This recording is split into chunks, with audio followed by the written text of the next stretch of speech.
የምትጠይቅኝ ነገር ብቻ አንድ መልስልሽ ነው የምትፈልጊው ሀቡ?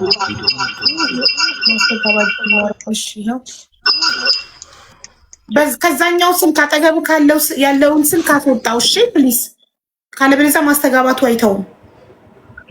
ያኛው አካውንት ይውጣ ከቲክቶክ ከናካቴው፣ ካለበለዚያ ያስተጋባል። አስወጣከው? አሁን ይሰማል? አሁን ይሰማል። ጥሩ ነው። አሁን ሚውት አድርገው። ኦኬ እሺ። ህሊና በረከት ያለውን የእሱን ሳይድ ልንገርሽ እና ከዛ አንቺ ደግሞ ለነዛ ምላሽ ትሰጫለሽ። ልጀምር? እሺ። አንቺ ቪዲዮ ሰራሽ ለሜሪ ቦንዳ ቻሌንጅ። ያንን ቻሌንጅ የመጀመሪያው ቻሌንጅ በቪው ነበረ። ያንን ቪው እሱ አሸነፈ። በ7 ቀን ውስጥ 1.7 ሚሊዮን ቪው አግኝቶ ተመረጠ ማለት ነው። አሸነፈ። ያንን ሲያሸንፍ መጀመሪያ ቪዲዮውን ስትሰሪ የሜሪ ቦንዳ አካውንት 33,000 ፎሎ ብቻ ነበረው። እሱ በሰራው ቪዲዮ በሱ ቪው ወደ 136,000 ፎሎ ደርሶ ከዛ እንደገና 1.7 ቪው ካመጣ በኋላ መመረጡና ማሸነፉ ተነግሮት 100,000 ፎሎ ደግሞ እንዲያስደርግ ተነገረው። ያንን አክሰፕት አድርጎ ከ136,000 ደግሞ 236,000 ፎሎ በ7 ቀን ውስጥ አደረሰና ማሸነፉ ተነግሮት፣ ግን ቻሌንጁ ሲሰጠው ቃል የተገባለት 1.5 ሚሊዮን የሚያወጣ የቦንዳ ልብስ፣ አሻንጉሊቶች፣ ብረቶች እና ሱቁ ጠቅላላ ሱቁ ቁልፉ ቃል እንደተገባለት እና ሄዶም እንዳየ፣ ግን እሱ ባለሙያ ስላልሆነ እውቀት ስለሌለው ያ እቃ 1.5 እንደማያወጣ አያቅም እንደነበረ እና ከዛ ማሸነፉ ተነግሮት ጊዜውን ቻሌንጁን በአግባቡ ማጠናቀቁ እና ተሸላሚ መሆኑ ተነግሮት እቃው ሲሰጠው ግን በባለሙያ ሲያስገምት የ1.5 ሚሊዮን እቃ ሳይሆን 300,000 እንኳን በአግባቡ እንደማያወጣ ከባለሙያ እንደተነገረው እና በዛ በጣም እንዳዘነ በቃላችሁ እንዳልተገኛችሁ ነው እሱ የነገረን። ከአንድ ወገን ደግሞ እኛ ሰምተን ምንም አይነት አስተያየት መስጠት ከማንችል ሁለተኛውን ወገን ደግሞ ለመስማት ጠራናችሁ። እናንተም አክብራችሁ ስለመጣችሁ እናመሰግናለን። ይሄ ነገር ትክክል ነው ወይ ለሚለው ምላሽ ነው የምንፈልገው። ቴንኪዩ በጣም በጣም ነው የማመሰግነው። በመጀመሪያ ደረጃ አካውንቱ የነበረው ፎሎወር 19,000 ፎሎወር ነበረ። ኦልሞስት ወደ 20,000 የቀረበው ፎሎወር ነው እንጂ 30 ምናምን ሺህም አልገባም ነበር። ከዛ ግን ሜሪ ቦንዳ አይ ቲንክ ለሆነ ሰው ሰጥቼ ይሉጣለች። እኔ እንደውም እኔ ነኝ ሀሳቡን ያነሳሁት ለአንድ ሰው እንስጠው ምናምን ስትለኝ ለምን ቻሌንጅ አናደርገውም? ከረንትሊ ታውቂያለሽ መቼም ሳዊ ላይክ በአንድ ብር አንድ ፎሎወር ብለን እኮ በ100,000 ብር ብቻ 100,000 ፎሎወር መጨመር እንችላለን። ፎሎወር ቢሆን ኖሮ ኢሹዋችን ግን ፎሎወር አልነበረም ኢሹዋችን። ቱ ቢ ሆነስት ሜሪ ቦንዳ ክርስቶስን ነው የምልሽ መቄዶንያ የምታበላ በጣም ደግ በጣም መልካም ሴት ነው። በቃ በጣም እና ቻሌንጁን ይሄ እኔ ዲጂታል ማርኬቲንግ ሆኜ የምሰራላት እኔ ነኝ፣ ሶሻል ሚዲያ ማኔጀሯ ማለት ነው። ለምን እንዲህ አናደርገውም? እግር መንገዳችንን የሚጠቀምበትንም ሰው የሚለወጥበትንም ሰው እንሸልማለን። አት ዘ ሴም ታይም ያለሽን ብራንች ለምን ለሰው አንሰጥም? ምናምን አልኳትኝ። አሪፍ ሀሳብ አለችኝ። ከዛ ቻሌንጁን እናንሳው ተባለና ቻሌንጁ ሲነሳ በምንድን ነው ያሰብነው? ላይክ በቪው መጀመሪያ ብዙ ቪው የታየለት ሰው። ህሊና ማይክሽ ግን ተሸፍኗል መሰለኝ፣ ይቅርታ ድምፅሽ በጥራት አይሰማም፣ ትንሽ ይነፋነፋል። ማይኩ ተሸፍኗል ኦር ሰምቲንግ።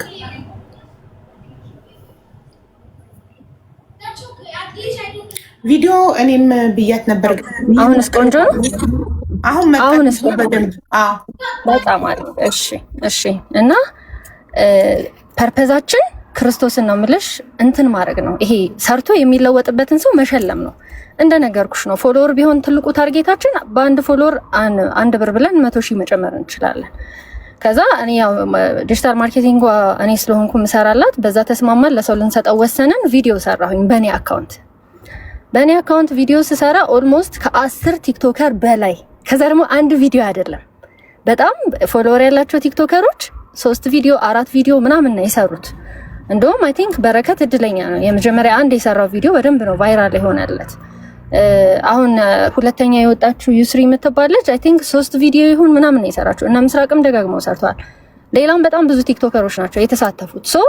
ሰው ምን መሰለው አይ ቲንክ የመጀመሪያ ቪዲዮአችን ላይ ክሊር አልሆነላቸውም እና ሁሉም ፎሎ አድርጉ እያለ ስለነበረ ሳናስበውኛ ቻሌንጁ ለማንም ሳይሰጥ 100,000 ፎሎወር ገባ። በበረከት ብቻ ሳይሆን በሌሎች ቲክቶከሮችም በብዙ ቲክቶከሮች የተነሳ ማለት ነው። እኔም ደግሞ ቪዲዮ ሰርቻለሁኝ የራሴ ፐርሰናል አካውንት ላይ ያው በተደጋጋሚ ቻሌንጁን አናውንስ ለማድረግ ቪዲዮ ስንሰራ ነበር። ሁሉም ቲክቶከር እየተረባረበ ስለነበረ ያው ሜሪ ቦንዳ ቻሌንጁ በጣም ከፍ አለ። ቫይራል ወጣ እና አይ ቲንክ ቻሌንጁን ሲቀበልና የበረከት ቪው ሞልቶ እኛ ጋር ሲመጣ 136,000 ፎሎወር ነው የነበረው አካውንቱ እና ደግሞ እሱም ቪዲዮ በረከት ራሱ የራሱ አካውንት ላይ 136,000 ፎሎወር ነው ያለው። እዚህ ላይ 100,000 ጨምራለሁ ብሎ ቃል ገብቶ ቪዲዮ ሰርቶ ነበር። ከዛ በኋላ ያው አይ ቲንክ 1.8 ይሁን 1.7 ታየለትና ለደወልኩለት አሳወቁት ማለት ነው። ለእንትና ለማንኛው ዋስቲ ስቱዲዮ ለበረከት ደወልንለት፣ ተስማማ፣ መጣ። በጣም ደስ የሚል በጣም ስነ ስርዓት ያለው በጣም ነው ልብ ያዘነለት። በጣም ነው የወደድኩት። በቃ ይነግርሻል እሱ አብረን በልተን ቦታው ድረስ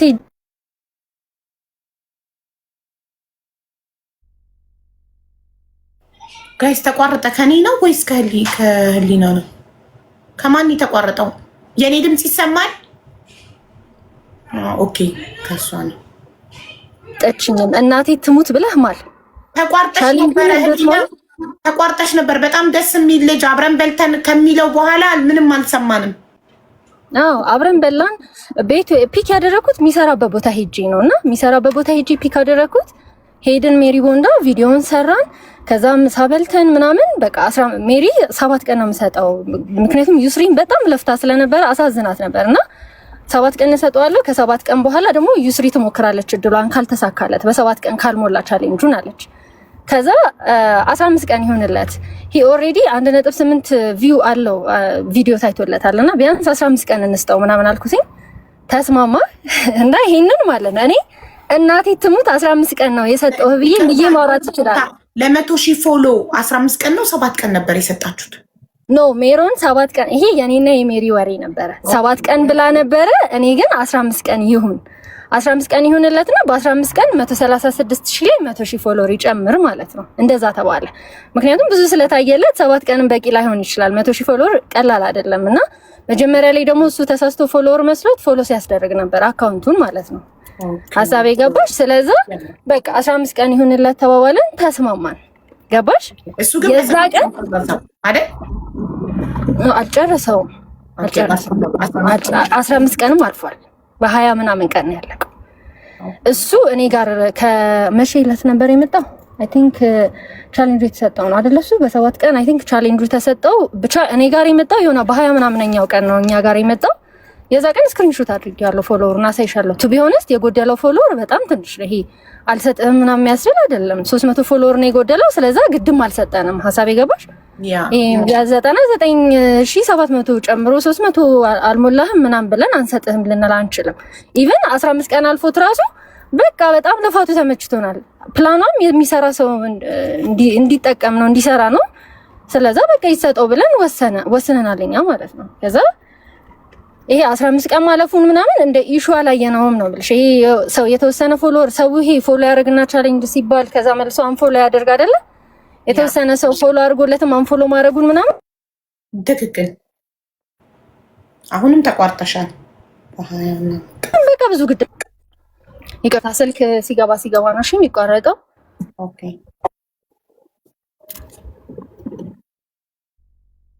አሁንም የለሽም። አሁን ይሰማል። አሁን መተሻል።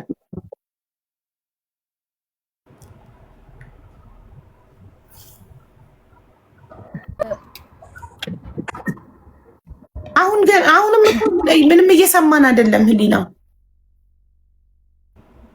ዘጋሁት። ለዛ ነው እሺ ይቅርታ በጣም ከዛ በኋላ ምን ሆነ? ቻሌንጁ 15 ቀን አልፎት 20 ቀን አልፎት ምናምን እንዳልኩሽ አልነበረ? እሱም ስላልሞላለት እየሞከረ ነበር። ፎሎ አድርጎ እያለ ድጋሚ ቪዲዮ እየሰራ ነበረ።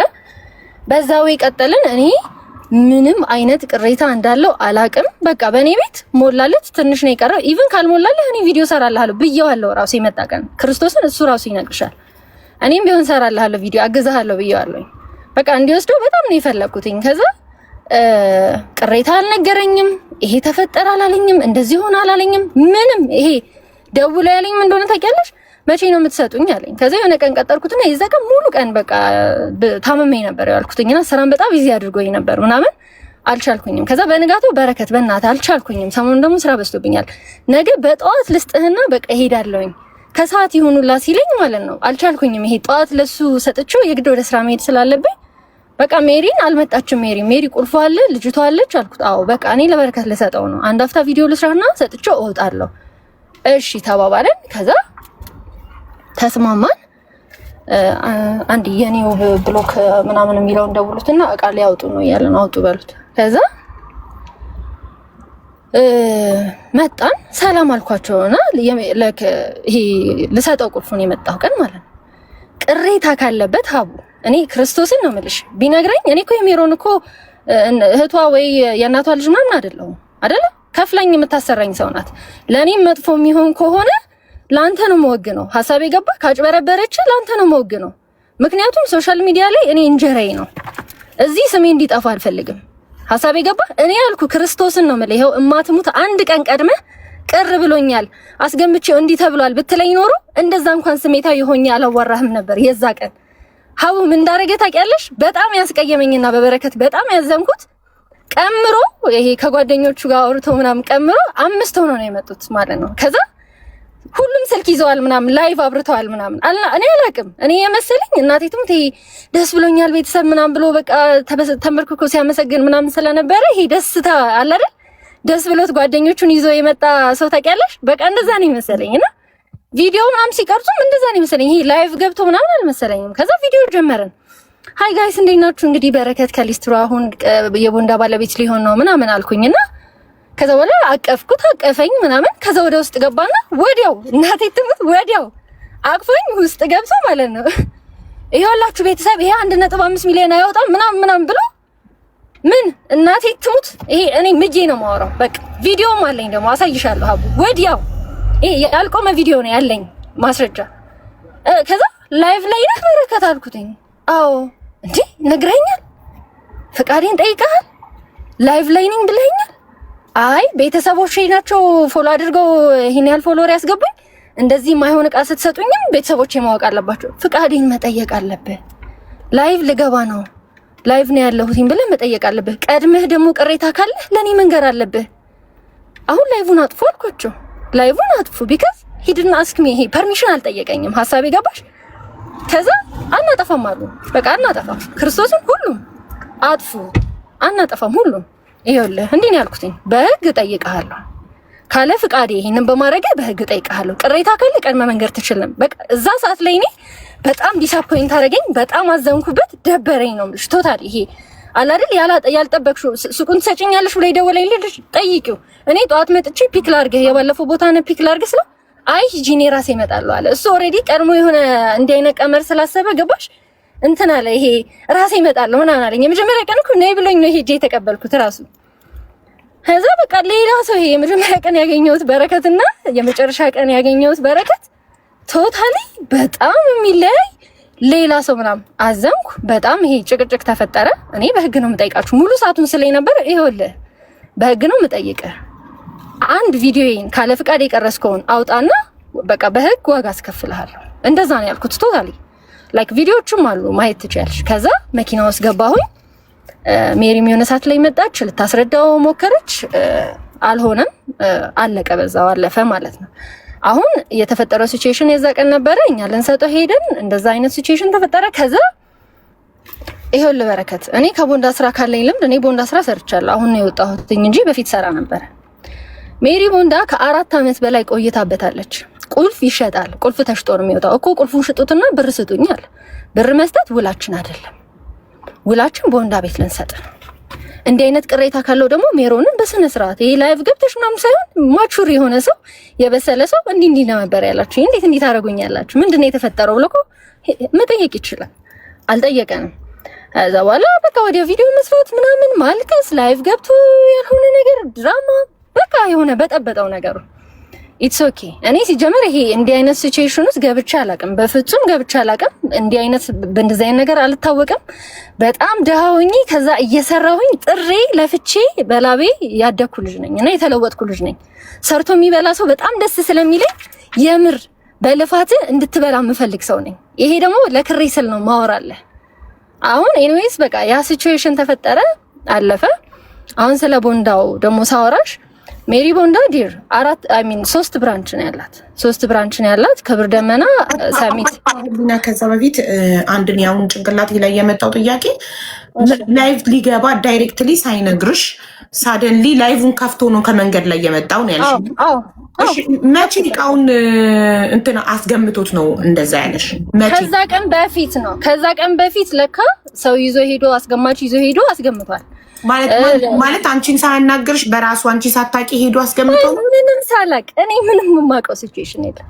ኦኬ ኢቭን ማለት ነው የመሰላት ሱቅ የምትሸጥልን ልጅ ራሱ የመሰላት ቪዲዮ ሊሰራ ይሄ ፎሎወር ለማስጨመር ቪዲዮ ሊሰራ ይመጣ ነው የመሰላት። ታምኛለሽ? ፐርሚሽን እንኳን አልጠየቀንም።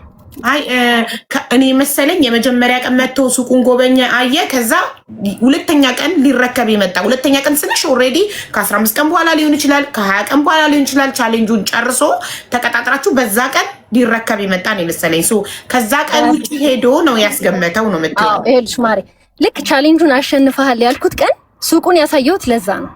ልክ ቻሌንጁን አሸንፈሃል ና ቻሌንጁን እንጀምር ብዬ የጠራሁት ቀን ሱቁን አስጎበኘሁት፣ እቃዎቹን አሳየሁት ምናምን ተስማማ። ሀሳብ ይገባሽ እኮ የውቃ ምንም አልጎደለለትም። በፍጹም ማለት ሱቁ አይሸጥም፣ ስራ እየሰራ ነው።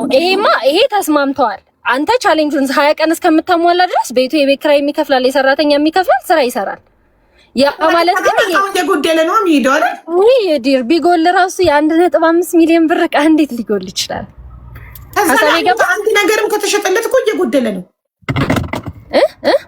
እሱማ አግሪመንታቸው ነው። እሱ አግሪመንታቸው ነው። አግሪመንታቸው ነው ሲልሽ ነግረዋለች። የመጣ ቀን ሱቅ የመጣ ቀን ቻሌንጁን ይሄ ያየው ቀን ማለት ነው። ሱቁን ተረከበ። እስከዛማ አሸናፊያና ቆማ ባይሞላልንስ በረከት። እኛ እኮ ለሌላ ሰው እኮ ማስተላለፋችን አይቀርም አይደለ? ትክክል አይደል? እንዴው ብዬ ስለዚህ ጎበኛው ይሄ ሙሉ ዕቃ ያንተ ነው። ከዚህ በኋላ ቻሌንጁን ያሸነፍከው አሸንፈሃል። ስለዚህ ይሄ ሁሉ ዕቃ ያንተ ነው። አሻንጉሊቶቹ፣ ብረቱ፣ ሱቁ ከነቁልፉ፣ ልብሶቹ ከተባለ ከዛ ላይ አንድ ፓንት አንድ ካልሲ ከተሸጠ ከ1.5 ላይ 1 ብር ጎደለ ማለት ነው አይደል? ይሄ ልጅ መጀመሪያ ሲያወሩ ያወሩት ምን መሰለሽ? የመጣ ቀን 1.5 ሚሊዮን የሚገመት ዕቃ ቦንዳ ትሰጣለች ተባለ አይደለ? ሜሪ ቦንዳ እንደዛለች። ልክ ሲመጣ ይኸውልህ 15 ቀን ሰጥቻለሁ። ያው 15 ቀን ሱቁ አይዘጋም፣ ክፍት ነው የሚሆነው። ሀሳብ የገባሽ? 15 ቀን ሱቁ ክፍት ነው የሚሆነው። ምክንያቱም የቤት ኪራይ ያለ ሰራተኛ ያለችበት ውስጥ ጥበቃ አለው። ሀሳብ የገባሽ? የግድ ሱቁ መቼስ ተዘግቶ ቻሌንጅ ወጣል ተብሎ ክሎዝ አይሆንም። ሱቁ ክፍት ነበረ። አት ዘ ሴም ታይም ለሱ ነግረነዋል። ይሄንን ባላሳውቅ ነው በጣም ደስ እያለኝ እጠየቅበት ነበር። ተነግሮታል። ሱቁ ክፍት እንደሆነ ያውቃል። እየሄደም ቪዲዮ እየሰራበት ነበር። ይሄ ዲል አድርጎ የገባበት ነገር ነው። ቻሌንጁ ላይ ሆኖ እኮ እሱ እኮ ቪዲዮ ሊሰራ እኮ ሄዶ ያውቃል። ሀሳብ የገባሽ? ክፍት እንደነበረና ሱቁ ክፍት እንደነበር ያውቃል። ይሄ ኦልሬዲ ነውስ። ይሄ አዲስ ያወጣነው ህግ ምናምን አይደለም። ይሄ የሚያውቅ አለ አይደለ? የነበረበት ሲቹዌሽን ነው። እሱ ራሱ ውስጡ የነበረበት ነገር ነው። የሚያውቀው ነገር ነው። 15 ቀን በኋላ ከመጣ በኋላ ግን ማለት ነው 15 ቀን በኋላ ከ15 ቀን በፊት ልክ ቻሌንጁን አሸንፈሃል ብዬ ስጠራው ግን እቃዎቹን አይቶ ብረቱን አይቶ እንትኑን አይቶ ምናምን ሲሄድ ቅሬታ ቢያቀርብና ይሄ እንደዚህ 1.5 ሚሊዮን አያወጣም ቻሌንጁን አልቀበልም ማለት ይችል ነበር።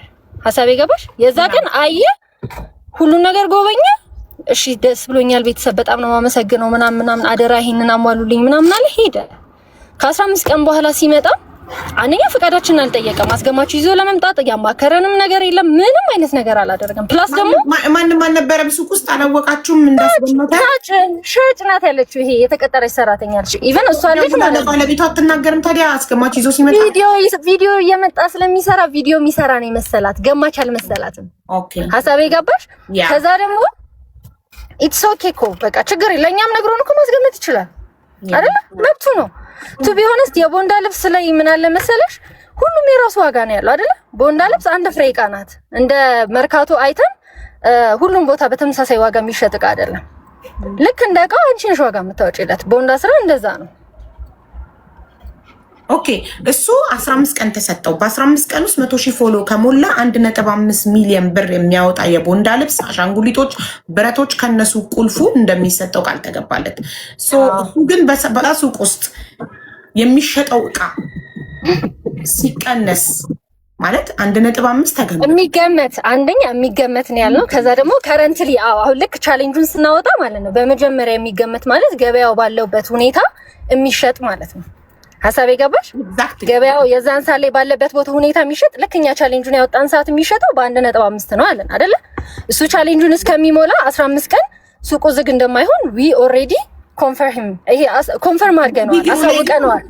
በውስጥ ነው ያሳውቃችሁት። ቪዲዮ ላይ ግን እኔ ቪዲዮ ላይማ እስከዛ ይሸጣል ምናምን ብለን እኮ እያንዳንዱ ነገር ልናብራራ እንችልም አይደል? እንዲህ ሀብዬ 15 ቀን የሚለው ኦልሬዲ 1.5 ሚሊዮን የሚገመት እቃ ስለተባለ እኔ ቪዲዮን ስመለከት እዚህ ጋር ከፍቶ ሲያሳየኝ ስመለከት ያሰብኩት ሜቢ አይ ዶንት ኖ ሜቢ መጋዘን እያንዳንዱ ነገር ስለሚታወቅ ብዬ በ20 ቀን ውስጥ የተሸጠው ሊስት አሁንም ማየት እንችላለን። ምንም ችግር የለውም እኮ ኢቭን ለማወቅ ማለት ነው። በጣም ማየት እንችላለን። አዎ ማየት እንችላለን። ኢቭን ዲል አድርገናል። ዲል እስከሱ ጋር ተስማምተናል። ይሄ ያውቃል። ምክንያቱም እንደነገርኩሽ መሀል ላይ የሄደ ቪዲዮ ሲሰራ ነበር። ሱቁ ክፍት እንደነበረ ያውቃል። ይሄ የማያውቀው ነገር ወይ እኛ ከሱ ቁጭ ያደረግነው ልናጭበረብር ሞክረን ምናምን አይደለም። ያውቃል። ላይክ ቅሬታ ቢኖረው ኖሮ እኮ መሀል ላይ ሱቁ አሁንም እየሸጡበት ነው ብሎ ደግሞ ልክ እንዳሁኑ ያወራ ነበር አይደል? ቪዲዮ ላይ ይናገር ነበር። ስለሚያውቅ ዲል ስላደረግን ነው ምንም አይነት ነገር ያላለው እየሄደ ቪዲዮ ሲሰራ የነበረው። ሀሳብ የገባሽ? ኤኒዌይስ 15ኛ ቀን ላይ አልመጣም፣ አልሞላለትም።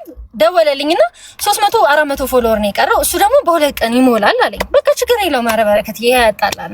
ተደዋወልን፣ ተገናኘን፣ ሄድን። ከዛ በኋላ ምን ሆነ እንደዛ ድራማ ተፈጠረ ምናምን አላልኩሽም?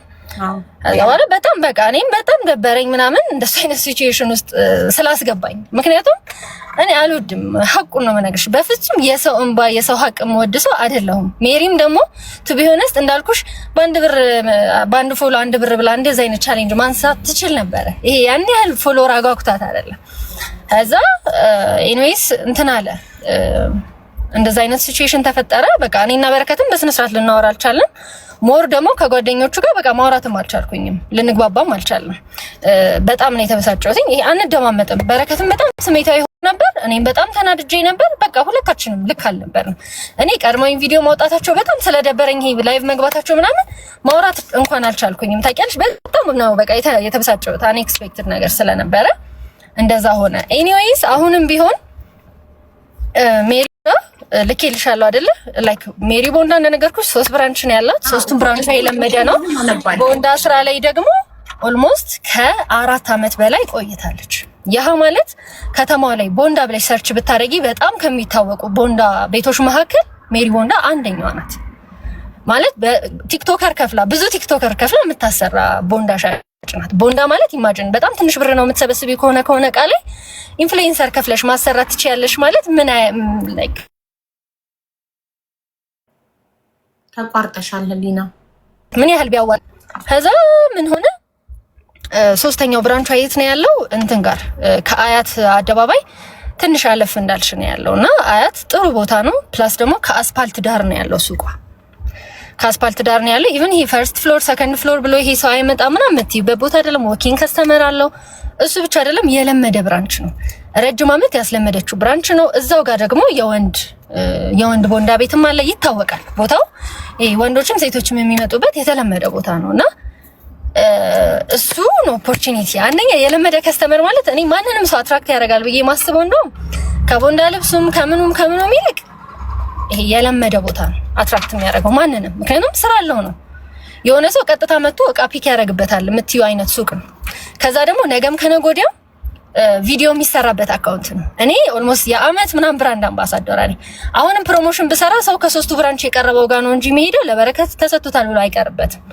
ይሄን ደግሞ ቃል በቃል የምነግርሽ ምዬ ለሱ ለራሱ ብለዋለች። በእኔ ንግድ ፍቃድ መስራት ትችላለሽ በረከት፣ ንግድ ፍቃዴን አልዘጋብህም። እሷ ራሷ ናት ያለችው። ኦልሬዲ የ3 ወር የቤት ክራይ ከፍላበታለች። ከዛ በኋላ የቤት ክራዩ በወር 25,000 ብር ነው፣ አይከብድህም፣ ስራ ትሰራለህ አለችው።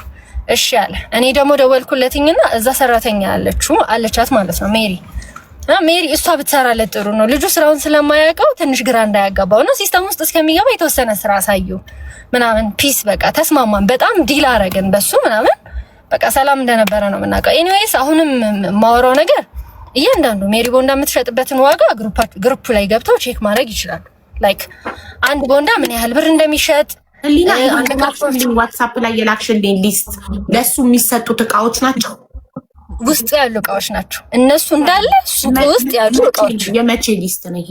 እሱ ቻሌንጅ ውስጥ ከረንትሊ የምትሸጥበት ዋጋ ነው። አሁንም ያሉ እቃዎች እነዚህ እቃዎች ናቸው እና ኢቭን ሊስት አድርገን ልንልሻል። ይሄ የተሸጠውን እቃ እንደዚህ እስከዚህ ባለው ይሄን ያህል እቃ ተሽጧል ብላ ታች ጋር ጽፋልሻል። እያንዳንዱ ነገር ሜሪ። እሺ ይሄ 1.3 ነው እዚህ ጋር የተገለጸው። አዎ 1.3 አይደለም ይላል። ኢቭን ከቁልፍ ሽያጭ ውጪ ኢማጂን በዚህ ሰዓት ሀቡ እግዚአብሔርን የለመደ ሱቅ እኔ ያቺን ሰፈር ውስጥ የነበረች ቦንዳ ቤቴን እንኳን ስንት 100,000 ብር ሽጫት እንደወጣ አውቃለሁ። ሀሳብ ይገባሽ? እንኳንስ አያት ማለት ምን ያህል የሥራ ቦታ እንደሆነ ታውቂያለሽ። እቺ ልጅ ቁልፍ ሳትሸጥ ነው ይሄንን ሂሳብ የሰራችለት። ሱቁን ቪዲዮውን አይተሹ ከሆነ ሙልት ያለ ልብስ ነው ያለው። ኦኬ ላይክ በጣም ብዙ ሱሪ። እነዚህ እቃዎች አሁንም ያሉ ናቸው። አሁንም ያሉ ከሆነ የተሸጠው በ20 ምናምን ቀን ውስጥ ከዛ ሱቅ ውስጥ የጎደለው እቃ የ200,000 ብር እቃ ብቻ ነው። ላይክ አምስት የሚገመት ከተባለ ሲገመት የተገመተው እናንተ አሁን እሱን ትተን እኔና ሜሪ ሂሳብ ስናወጣ አልኩሽኝ የቁልፍ ሽያጭ እንኳን ብለን ፕላን አላረግም። ሐሳብ ይገባሽ? አሁን እዚህ ላይ የቁልፍ ሽያጭ ተጨምርበት ብትይ ሱቁ ኦልሞስት ከ1.5 በላይ ራሱ ሊሆን ይችላል። ሐሳብ ይገባሽ? ሜሪ ለስሟ ምን ያህል ነው የምታስከፍለው? በቃ የለመደ ስራ ቦታ ከተማ ላይ ስንት ነው የሚሸጠው? ማለት ስሟን ነው እንዴ?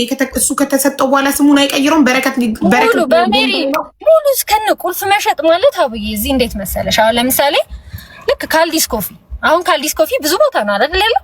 ሁሉም እኮ ይሳ አይደለም ነው፣ እሱ እኮ ብራንድ ነው። ልክ እንደዛ ነው። አሁን ሜሪ ቦንዳ 3 ቦታ አይደለ ብራንች አላት። ከስተመሮቹ ኦልሬዲ ያውቁታል። የታወቀ ቦታ ነው። ቦንዳ ሲፈልግ ሰው ቀጥ ብሎ የሚሄድበት ቤት ነው የለመደበት ቤት ነው። ገባሽ? ሰው ላስለመደው ቦታ አሁን እዚህ ቦሌ ብትመጪ 1 ሚሊዮን 2 ሚሊዮን 500,000 ምናምን ሁላችንም ቁልፍ ገዝተን ነው ስራ የምንሰራው። የለመደ ቦታ ሳይሆን ራሱ ባይቀይርም ችግር የለባትም። ስቲል ሜሪ ቦንዳ ይባላል። እንደዛ ኧረ እሷ በንግድ ፍቃድ ስራ እያለችው ግብር ልትከፍልለት እንዴ? ግብር እኮ ከፍልልሃለሁኝ በእኔ ንግድ ፍቃድ ስራ እኮ ብለዋለች። እሺ ስለዚህ አሁን እኔ ማለት ነው ሹር ሆኜ እናቴ ትሙት በንግድ ፍቃዴ ተጠቀሚበት አላለችኝም። በልበረከት እሱ ብቻ አይደለም 15 ቀን አልተሰጠኝም ብለህ ማልበት። እኔ ምዬ ነው የማወራው። ሁለቱም ቁጭ ብለው ነው የሰማሁት። ኦኬ አሁን ደግሞ የአንቺ ከጨረሽ የሱ ተራ ሲሆን ነው ሚውት አብርቶ ማውራት የሚችለው። ቤቱ ህግ ስላለው ሁለት ሰው እኩል ማያወራ። አንቺ ስትጨርሺ ሚውት ታደርጊለትና በሱ ደግሞ በተራው ያወራል። ሶ አንቺ ከተናገርሻቸው ውስጥ ለሱ ጥያቄዎች አሉኝ። አንቺ ደግሞ ጥያቄዎቹን ኦልሬዲ መጀመሪያ እንደገባሽ እሱ የሱ ሀሳብ ነገርሽ በዛ ላይ ምላሽ ሰተሽበታል። አሁን ደግሞ አንቺ ያልሽው ላይክ 15 ቀን አልተሰጠህም ወይ ጥያቄሽ። እንደገና ደግሞ በ20 ምናምን ቀን ውስጥ ከቤት ውስጥ በተሰጠው 15 ቀን ጊዜ ከቤት ውስጥ ከሱቅ ውስጥ የሚሸጠው እቃ እየተሸጠ እንደሆነ ሱቁ ስቲል ክፍት እንደሆነ ቻሌንጁ ተጀምሮ እስከሚያልቅ ሱቁ ክፍት እንደሚሆን ክፍት እስከሆነ ድረስ ደግሞ እቃ ይሸጣል። ስለዚህ መጥቶ ለመጀመሪያ ጊዜ ቻሌንጁን ሲቀበል ካያቸው እቃዎች ውስጥ ለሚጎሉ እቃዎች ኃላፊነቱን ወስዷል። ተስማምታሉ። ኦልሬዲ ያልኩሽ በ15 ቀን ሄዶ ቪዲዮ ሲሰራ ነበረ። ሄዶ ቪዲዮ እየሰራበት ነበር። ክፍት እንደነበረ ያውቃል። አሁን ይሄ እኔ ሀሳብ ላይ የመጣ ጥያቄ ነው። እኔ ነኝ ይሄን ጥያቄ የጠየኩት። አይ ዶንት ኖ እሱ እንዴት እስካሁን እንዳላሰበው፣ አይ ዶንት ኖ እናንተ እንዴት እንዳላሰባችሁት እንጂ ቪዲዮ ሲሰራ 1.5 የሚገመት ከተባለ ከዛ 1.5 ከተገመተ እቃ ላይ አንድ ካልሲ ወይም ፓንት ሊነሳ አይገባም ባይ ነኝ እኔ። ይሄ የኔ አመለካከት ነው። ሶ እሱ ተነግሮት አምኖበት ከሆነ ግን የተነገረበት ቪዲዮ፣ ምክንያቱም እኛ ቻሌንጁን እኛ እንደ ህዝብ ቻሌንጁ ቪዲዮ ላይ አላየንም ይሸጣል የሚል ነገር ስላልሰማ እሱ ግን ተነግሮት ነው የተቀበለው ቻሌንጁን ከተባለ የተነገረበት ቪዲዮ ካለ ኦር ማስረጃ ካለ ወይም እሱ ጋር እንደተነገረው የሚያውቅ ከሆነ እንጠይቅ። ባይዘቤ ሀቢባዬ አሁንም የምልሽ የላኩልሽ ዋጋ ከቁልፍ ሽያጭ ውጪ ነው እያልኩሽ ያለሁት። ቁልፍ ሽያጭ ሜቢ የሚያውቅ አሁን ከረንት ላይ አዲስ አበባ ያለ ሰው ጠይቂ። አዲስ አበባ ላይ ያለ ሰው አያት አካባቢ ያለ ሱቅ ሜሪ ቦንዳ ልሽጥ ብትል ከ600 ከ700 ሺህ ብር በታች ቁልፍ ሽጥ አትወጣም። በጣም እርግጠኛ ሆኜ ማለት ማንም ቁልፍ ማንም ብረቶች የቦንዳ ልብሶች አሁን የላኩልሽ ዋጋ ከቁልፍ ውጪ ነው። ይሄው አንብበሽው የለ ከቁልፍ ውጪ ነው። ቁልፍ በትንሹ እዚህ ላይ 600 ምናምን ብትጨምሪ ከ1.5 በላይ እንኳን ነው የሚሆነው ነው እያልኩሽ ያለሁት። ሐሳቤ ገባል። አምፖሎች አሉት፣ መስታወት አለው፣ መጋረጃ አለው፣ ብረቶች አሉት፣ ልብሶቹ አሉ እና የሜሪ ቦንዳ ስሟ ራሱ አለ። ከስተመር የሚሄድበት ቤት ነው። ኦኬ አንዴ ላንብበው። በደንብ ደስ ይለኛል። ኢቨን ፎቶውን ራሱ ብታሳዩ በጣም ደስ ይለኛል። ኦኬ አሳያለሁ። እሺ አንቺ ከጨረሽ የሱ ተራ ነው። እሺ አቢባይ ቴንክ ዩ በጣም መልካም። እሺ አንቺ ሚውት አድርጊ እንዲያወራት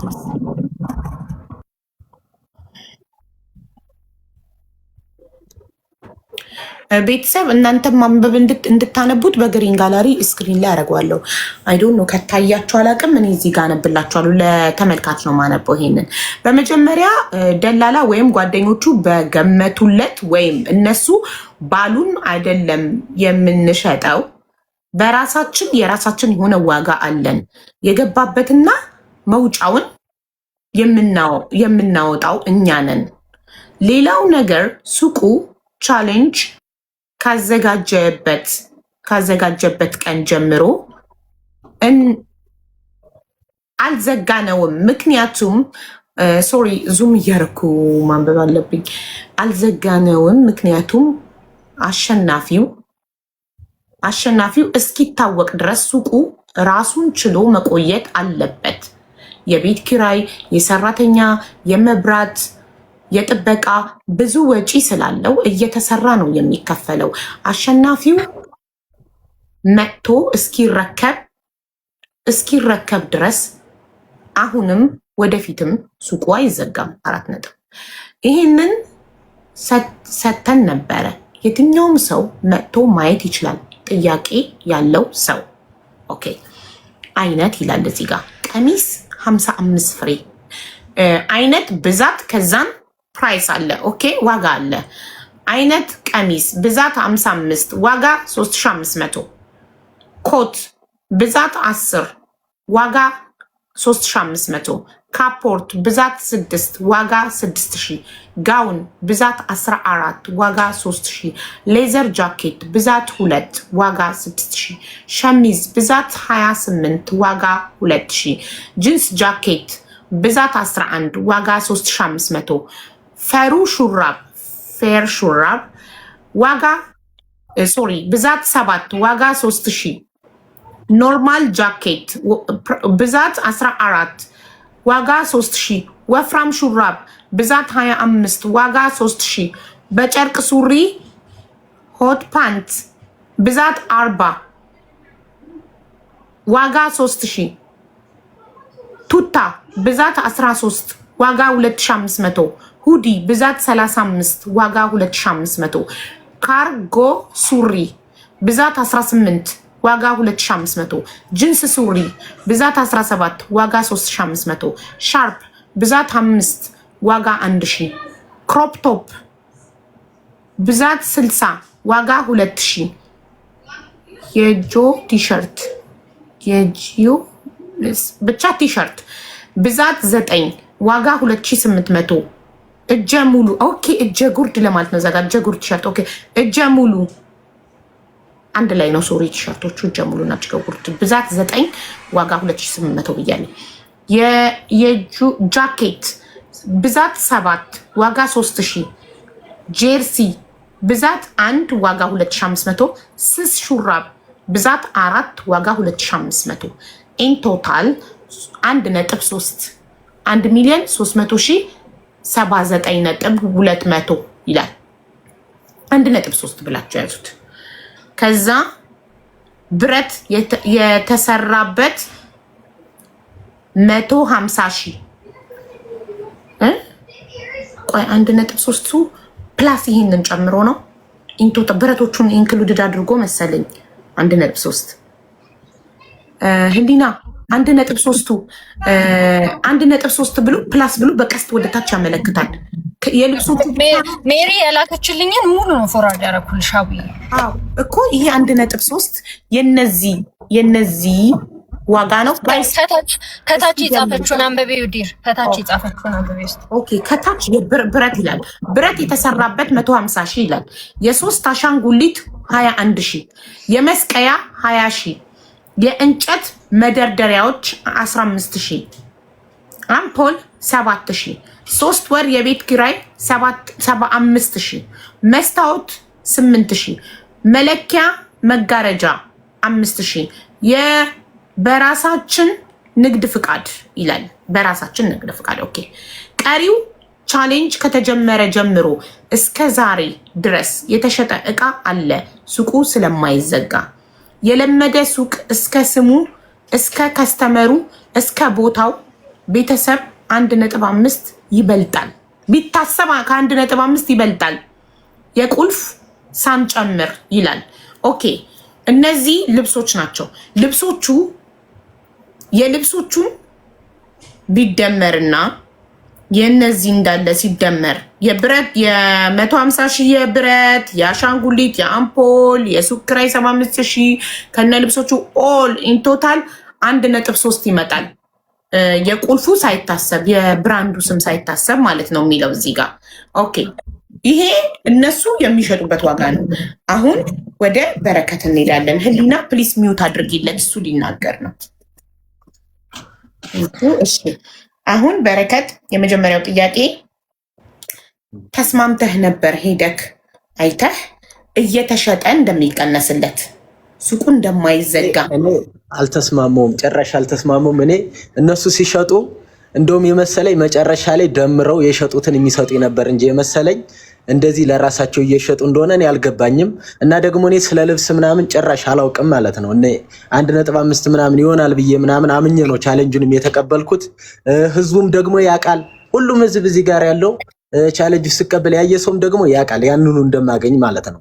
እና አሁን እዚህ ጋር እነሱ ያሉት ደግሞ ትክክል አይደለም ማለት ነው። ህሊና እያወራ ያለችው እየዋሸች ነው። የ3 ወር የቤት ኪራይም እንከፍላለን ምናምን ከፍለናል ምናምን የሚል ነገር የለም፣ ቪዲዮ ላይም አልታየም ማለት ነው።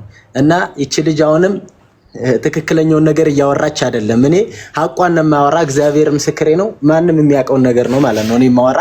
አንድ እንዲች ብዬ ውሸት ምናምን የለብኝም። እና ደግሞ እቃው ምናምን እንግዲህ እሱ ነው ያሳየው። እኔ በነገራችን ላይ ብዙ ምናምን እንደዚህ ላይቭ ላይ ማውራት አልችልም። ሞር እሱ ያውቃል ሁሉን ነገር። ከጎዳናም ያነሳኝ እሱ ነው፣ እዚህ ደረጃም እንድደርስ ያገዘኝ እሱ ነው። እሱ በደንብ በሰፊው ሁሉን ነገር ስለሚያውቅ እሱ ያወራል። በመጀመሪያ ጥያቄ ያለኝ ለበረከት፣ ከዛ ለአንተ እድል እንሰጣለን። በረከት ስትሄድ ከሱ ጋር ነው የሄድከው ወይስ ብቻህን? የመጀመሪያ ቀን ሱቁን ለማየት ስትሄድ ከማን ጋር ነው የሄድከው? የመጀመሪያ ቀን ይኸው እዚህ ስራ ቦታ የመተው ቪዲዮ ምናምን አንስተው እንግዲህ 1 ሚሊዮን 500 ሺህ ብር አሸናፊ ሆነው በረከት ነው ምናምን ብለው ይዘውኝ ሄዱ። እኔ ደስ ብሎኝ፣ እኔ ስለቃል አቅም ነበር መጀመሪያ እንዳልኩሽ ደስ ብሎኝ፣ ቤተሰቦቼ በጣም አመሰግናለሁ፣ በመጀመሪያ እግዚአብሔር ይመስገን ምናምን ሙላ ብዬ እንትን ብያለሁ። ቪዲዮ ሰርተናል ከነሱ ጋራ ማለት ነው። ጥያቄ ስትሄድ አብሮክ ሄዷል ወይስ ብቻህን? ብቻዬን ነው ብያለሁ መጀመሪያ። እሺ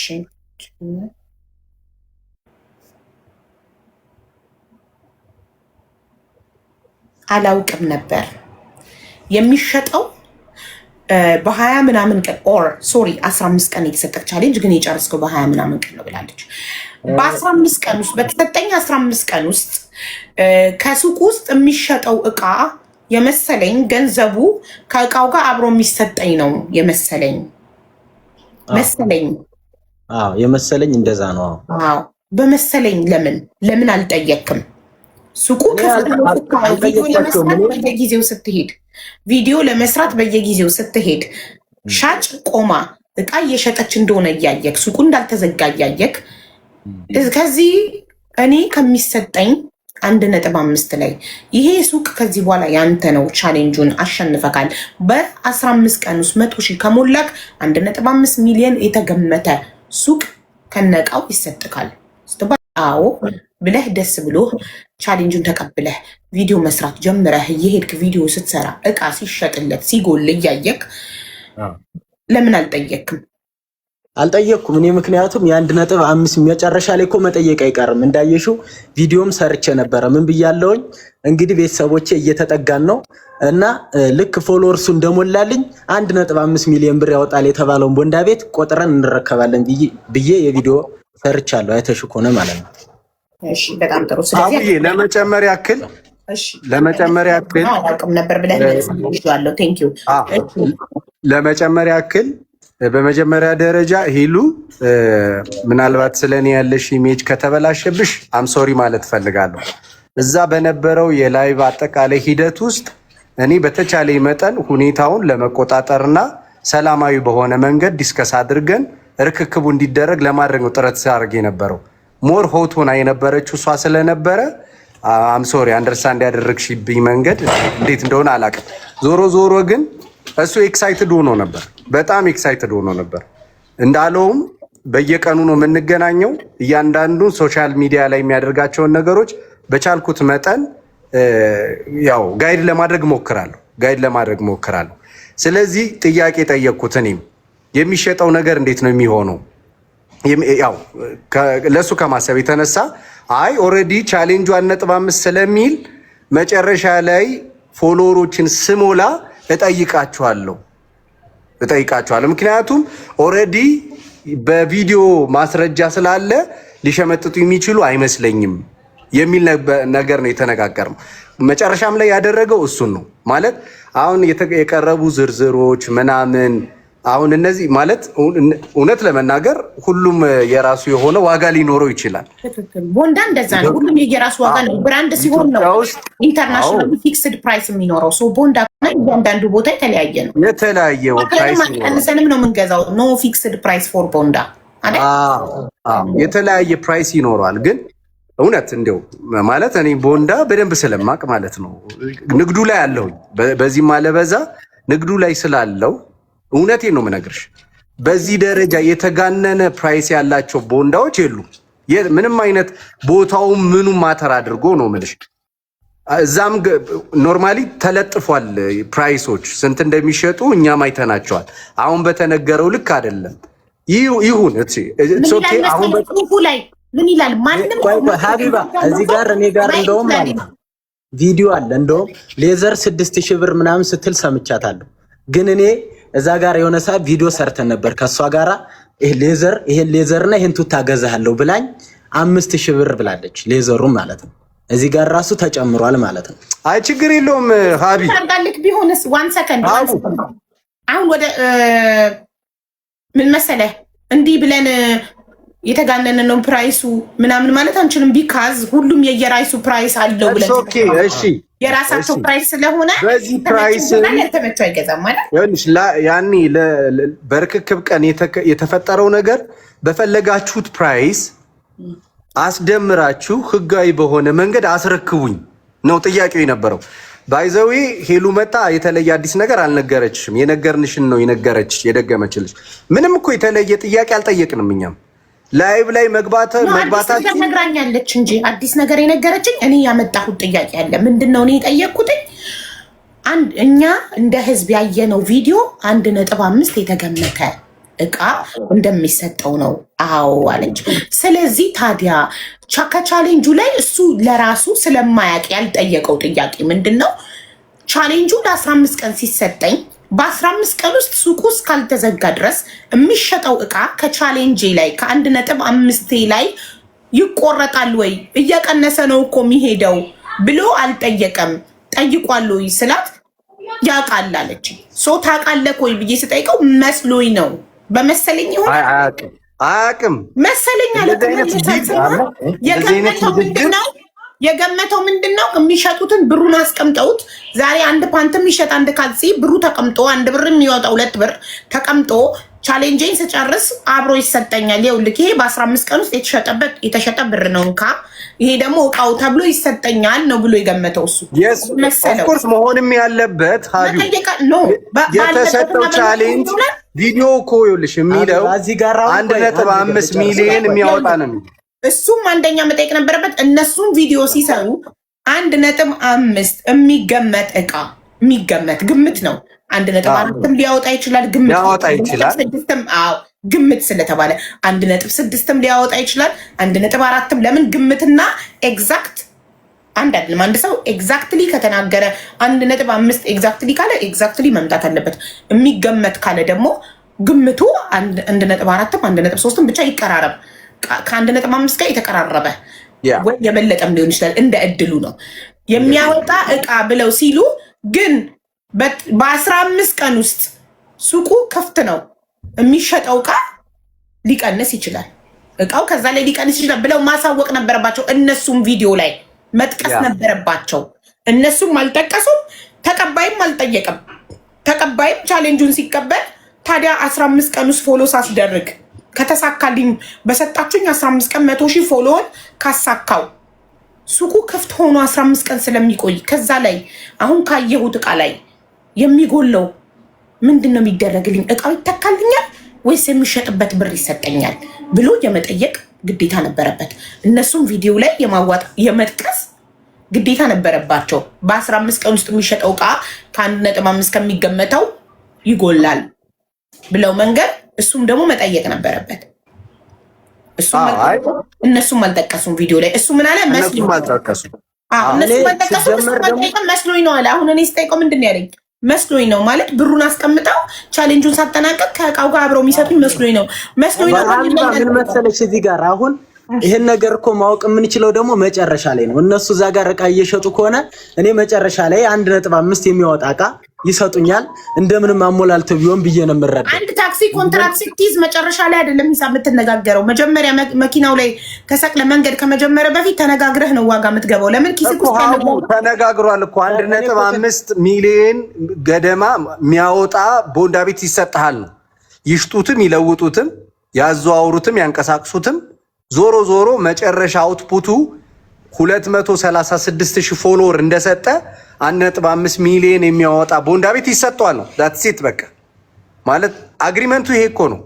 ስለዚህ በዚህ መሰረት እነሱ መሸጣቸው አለመሸጣቸው እሱን ሊያስጨንቀውም ሊያሳስበውም የሚገባ ሁኔታ የለም። ምክንያቱም የተናገሩት ነገር ስለሌለ ሸጠን የምንሸጠውን ገንዘብ ልንሰጥሃለንም አንሰጥህምም ያሉት ነገር ስለሌለ የተሰጠው ቻሌንጁ 1.5 ሚሊዮን ብር መጨረሻ ላይ 236,000 ፎሎወሮችን ሲሰጣቸው እንደሚሰጡት ነው። ስለዚህ በዚህ መሰረት ነው መጨረሻ ላይ ባይዘው ቅድም ሲነሳ የነበረው የማስገመት ሂደት ያስገመት ነው። ፋይናሊ እውነት ነው፣ ምንም የተዋሸ ነገር የለም። እሱ መጀመሪያ ላይ አልወሰደኝም።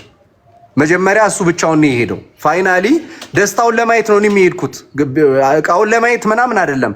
ሄሉ ባለችበት ቅድም ያልኩትን መድገም ስለምፈልግም መጣው ሄድኩኝና አየሁትኝ። ሳየው የልብስ እውቀቱ ትንሽ ስላለኝ በጭራሽ 1.5 ሚሊዮን አያወጣም። እንደ አጋጣሚ ሆኖ ደግሞ የብየዳ ባለሙያም ነኝ። ብረት ሰራለሁ። ብረት ምን ያህል እንደሚሰራ አውቃለሁ። ብረቱንም ጨምሮ እያንዳንዱ እቃዎችን ጨምሮ 1.5 ሚሊዮን አያወጣም። ቤኪ ይህን ነገር ማጣራት ይኖርብናል ስለው እንዲያውም መጨረሻ ላይ ቆይ መጀመሪያ ፎሎወሩን እንሙላ፣ ፎሎወሩን ሳንሞላ ብናስገምት ባናስገምት ትርጉም የለውም። ማይሰጠኝ ከሆነ ባስገምተው ምን ያደርግልኛል? ስለዚህ ፎሎወሩን እንሙላና መጨረሻ ላይ እናሳያለን። ባለሙያ የምታውቀው ሰው አለ ወይ ሲለኝ፣ አዎ ኧረ ጓደኛ አለኝ፣ ቦንዳ ቤት የሚሰራ ጓደኛ አለኝ፣ ያለውን እቃ በደንብ አይቶ ሂሳብ ያወጣለታል። ኦኬ እንደዛ ከሆነ ጥሩ። መጨረሻ ላይ አርብ ቀን አይደለ? አርብ ቀን 136,000 ሲሞላ በቃ ሞልቷል። መረከቢያ ቀናችን ስለቀረበ ሄደን እናሳየዋል። ኦኬ አልን። ልጁን ይዘነው ቀጥታ ሄደን ከዚህ በፊትም ቪዲዮ ለመስራት ስለምንሄድ እኛ ለመጠየቅ ብዙ አልመጣልንም። ማለት ምንም ኦልሬዲ ሞልቶለታል። ኦልሬዲ 236,000 ስለሞላ በቃ ኦልሬዲ ከዚህ በኋላ እኮ ያንተ ቤት ነው በሚል ስፒሪት ነው ይሄድ ነው። ኦልሬዲ ልትረከበው ነው። በቃ ምንም አሟልተሃል፣ አሳክተሃል። ስለዚህ ማስገምገምህ ክፋት የለውም። ፖዚቲቭሊ ነው ይሄድ ነው። ይኸው እግዚአብሔር መሚያውቀው ማለት ነው። በስንት ቀን ነው የሞላው? የተሰጠው 15 ቀን ነበር። በስንት ቀን ነው የጨረሰው? እዚህ ጋር ደግሞ እነሱም ሆነ ማንም የቀን ገደብ አልሰጠም። በቃ ቻሌንጁ ተሰጠ። 100,000 ፎሎወርስ ጨምር ነው የተባለው። መጀመሪያም በፍጥነት ስለጨመረ ጨመርኩኝ። ታዲያ ከሌለው ምኑም ቻሌንጅ ይባላል? መቼ አለቀ ሊባል ነው? ጨርሳችኋል፣ አልቋል ቻሌንጁ። እከሌ ያሸንፋል ወይም እከሌ ያላሸነፈም በቃ ቻሌንጁ ቀን ቻሌንጅ ያለ ቀን እኔ ሰምቼ ስለማላውቅ ነው። ይቅርታ አድርጉልኝ። እሺ ክፈቱ። ቪዲዮ ላይም አይተሽ ከሆነ ሀቢባዬ እኔ ፎሎወሩን እንደምጨምር እርግጠኛ ናት እሷ። ቪዲዮ ላይም ተናግራለች። እርግጠኛ ነኝ እንደሚጨምር ምናምን ብላለች እንጂ የቀን ገደብ አለ። እንስማ ወይ ላሰማሽ ነው። አንዴ ኔትወርክ አስቸግሮኝ ነው። እሺ ላሰማሽ ነው። እሺ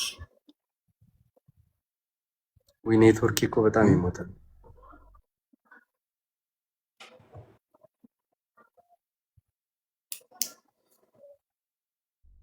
ኧረ እባክህ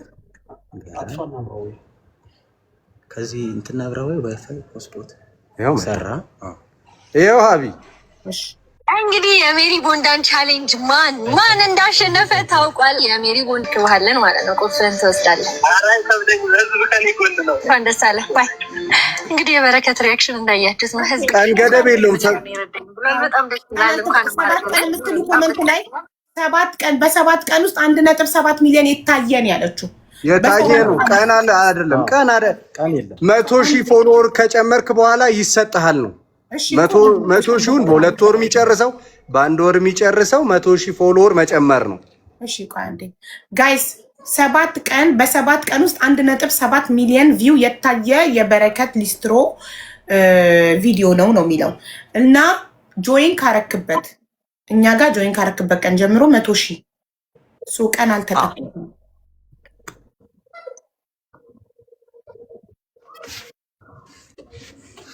ስለዚህ ልቀጥል አቡ። ኦኬ ቀን አልተጠቀሰም። እሺ አንተ በስንት ቀን ጨረስክ? ከተደወለልክ 100,000 ገባው ካልክበት ቀን ጀምሮ ቆጥረክ በስንት ቀን እንደጨረስክ ንገረኝ። እንዳለችው ወደ 18 ቀን ወደ 17 ቀን አካባቢ ሆነ። ወደ 19 እስከ 20 ቀን ሊሆን ይችላል። እንጃ ቀኑን ብዙም እንትን አለ ማየት ስልክህ ላይ ቪዲዮ የሰራህበትን ቀንና ለ100,000 ቪዲዮ የሰራህበትን ቀንና ከዛ እቃው ልትረከብ የሄድክበት ቀን ድረስ ቀኑን መቁጠር እኮ ነው። ኤግዛክት ቀኑን ማውቀው።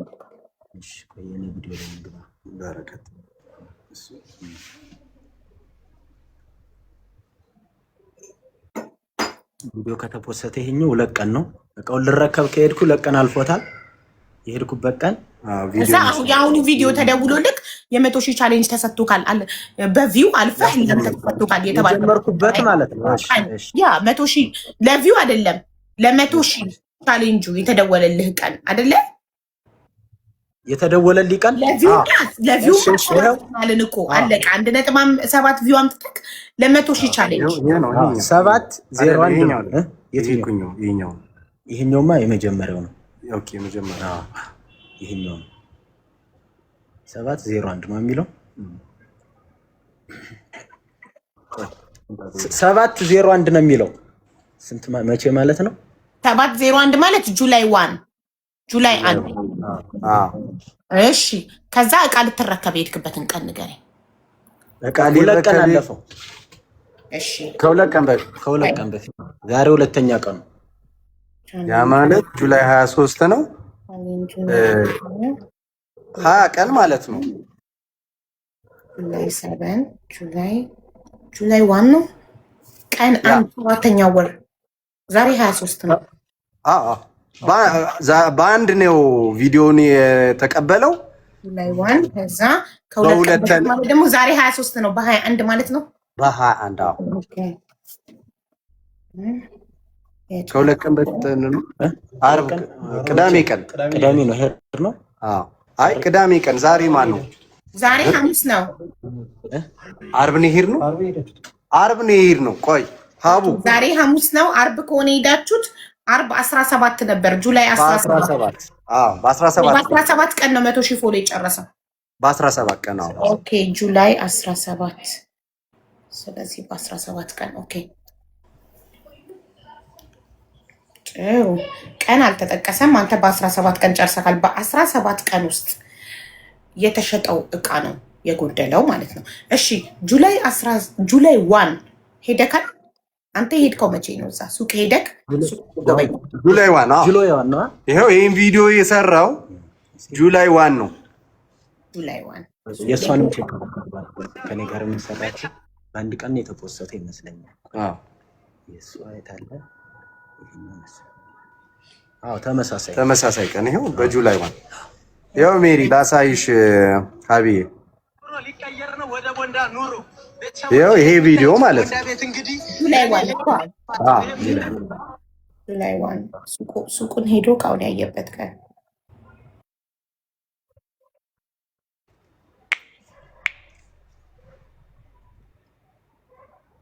ኦኬ ሶ ሜሪ ቦንዳ ቤት በ17 ቀን ምን ያህል ሊሸጥ ይችላል የሚለውን እኮ ህሊና በተራዋ ነው የሚወጣ አብርታ ማውራት የምትችለው በየተራ ስለሆነ። ኦኬ ስለዚህ ማለት ነው አሁን በ17 ቀን ውስጥ የተሸጠ እቃ ነው የጎደለው። አንተ ሄደህ ካየከው አሁን የኔ ጥያቄ ኦልሬዲ ሜሪ ቦንዳ ሊስቷን ልካለች። ኦኬ ሊስቷ ላይ አሁን ዛሬ ቢኬድ ሄዶ የሚገኝ እቃ 1.3 ነው ሙሉ እቃው ማለት ነው ቁልፉ ሳይታሰብ ብላለች። አንተ ከምን አንጻር ነው እቃው 300,000 አያወጣም ያልከው? ከምን አንጻር? እሱን እኮ ነው ላስረዳሽ የነበረው ሀቡዬ። እቃዎቹ አሁን የተባለላቸውን ዋጋ የሚያወጡ አይደሉም።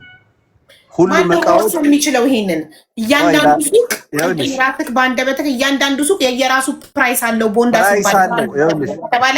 አዎ ፕራይሱ እኮ ፕራይስ የሚሆነው እቃው ደና ሲሆኑ ማንኛውም ገዢ የሚገዛው እቃ ዋጋ የሚወስንለት እቃው ያለበት ሁኔታ ነው አይደለ?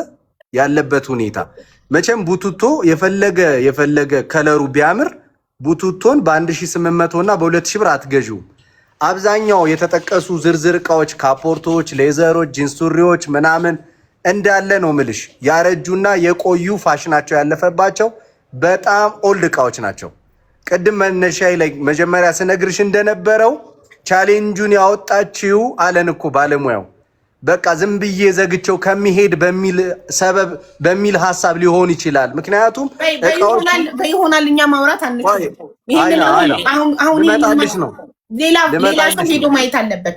ለምን አንተ እኛም እኮ ያልነው ሀቡ አንተ የበረከት ወገን ነህና ከሁለታችሁም ገለልተኛ የሆነ ከህሊና ወይም ሜሪ ቦንዳ ከበረከት ገለልተኛ የሆነ አካል ሱቅ ሄዶ እነዚህ እቃዎች የእውነት አሉ ወይ ብሎ ሄዶ ቆጥሮ እቃዎቹን ቆጥሮ እኔም እንደዛ የሚል ያልነው እኮ ላይቭም ላይ የሄድንም ቀን ለመረከብ ስንል በፈለግሽው ሰው ተቆጥሮ ያልነውን ቪዲዮም የሰራሁትኝ ቆጥሬ ይረከባለሁ ነው ያልኩት።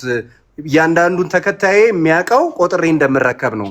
ስለዚህ ቆጥረሽ አስረክብኝ ነው እንጂ እንዲሁ ዝም ብሎ በጅምላ መጣን ሰላም ተባባልን አስረክብዋለሁ ብለሽ እንድትሄጂ አይደለም የሚል ሐሳብ ነው እኮ ላይቭም ላይ እኮ የሄድንበት ሞቲቭ እሱ ነው የሄድንበት።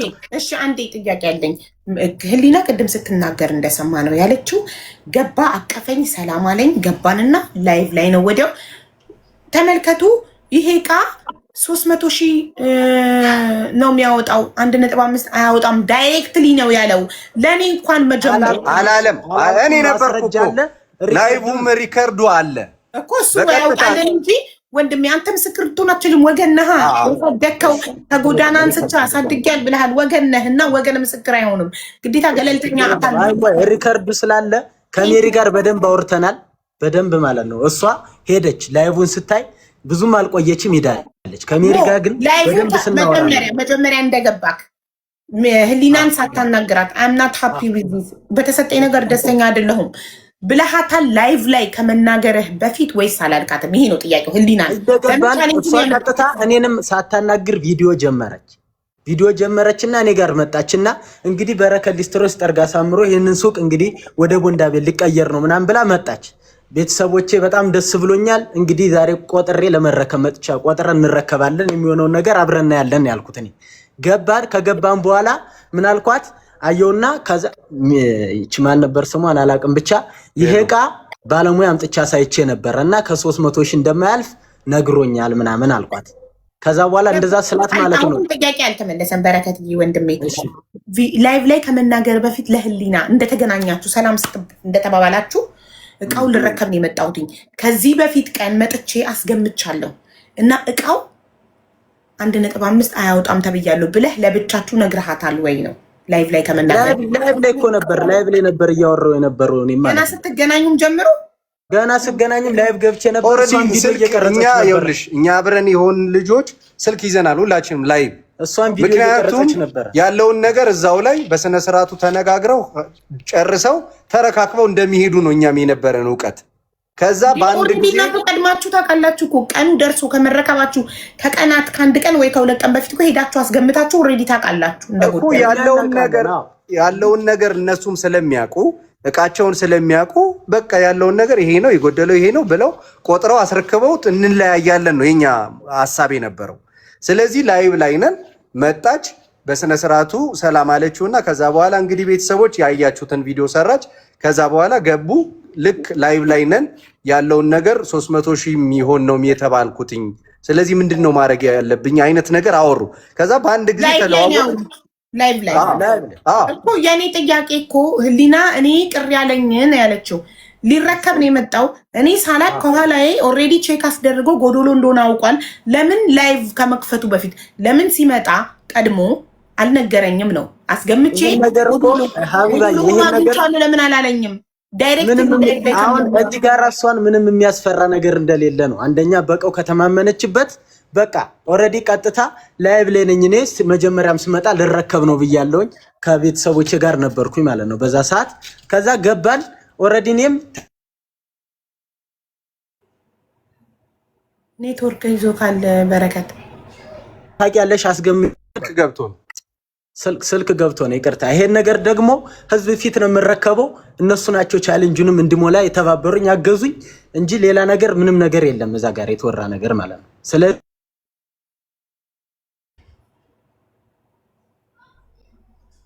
ኔትወርክ ስልክ እየተደወለበት ነው።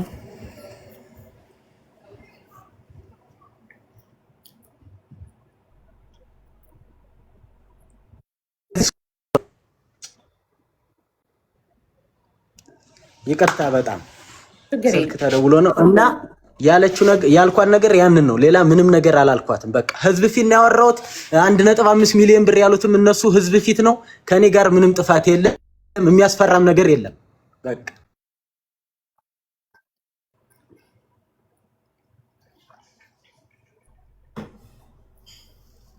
ይሄ ነው። ኦኬ ጥሩ። ስልክ እየተደወልብክ ነው በተደጋጋሚ። ዋይፋይ ከሆነ የምትጠቀመው ኤርፕሌን ሞድ አድርገው እንዳይደውሉብህ ከዚህ በኋላ። ዋይፋይ አይደለም ወይ አንተን ዳታ ከሆነ ይዘጋብካል። እሺ ስለዚህ እኔ ቀድሜ ያልነገርኳትኝ ለምንድን ነው አልከኝ?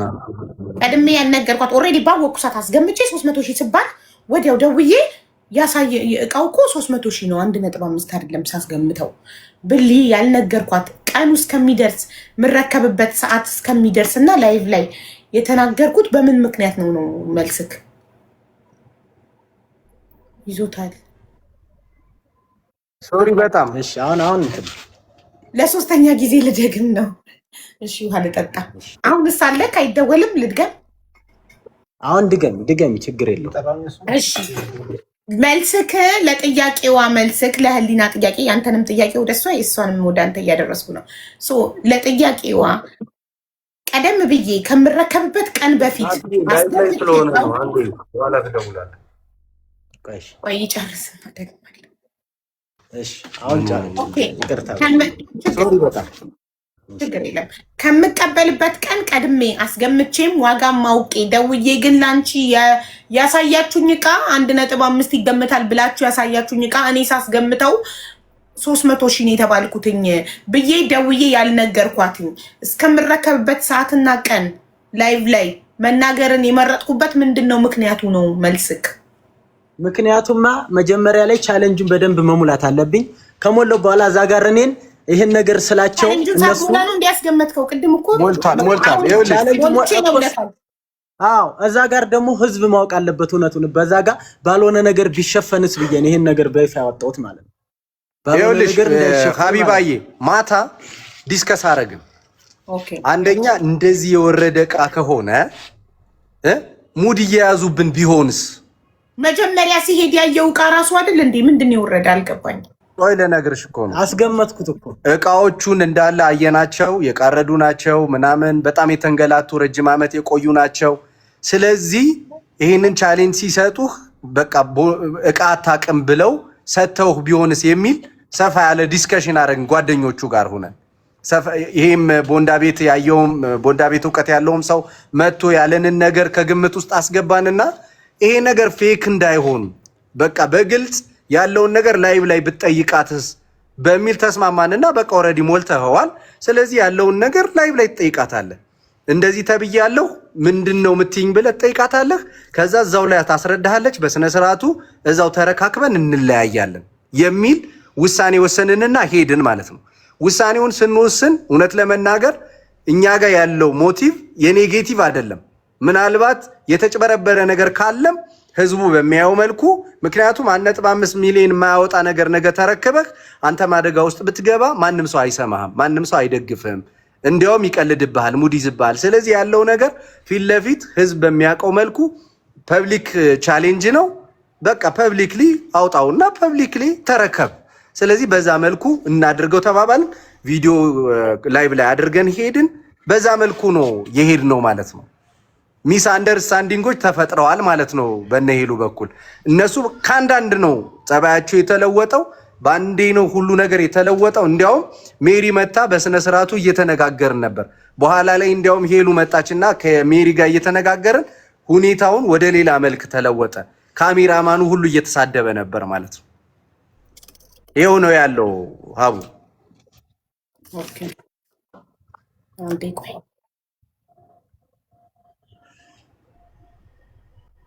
አንዴ ሽንትሽ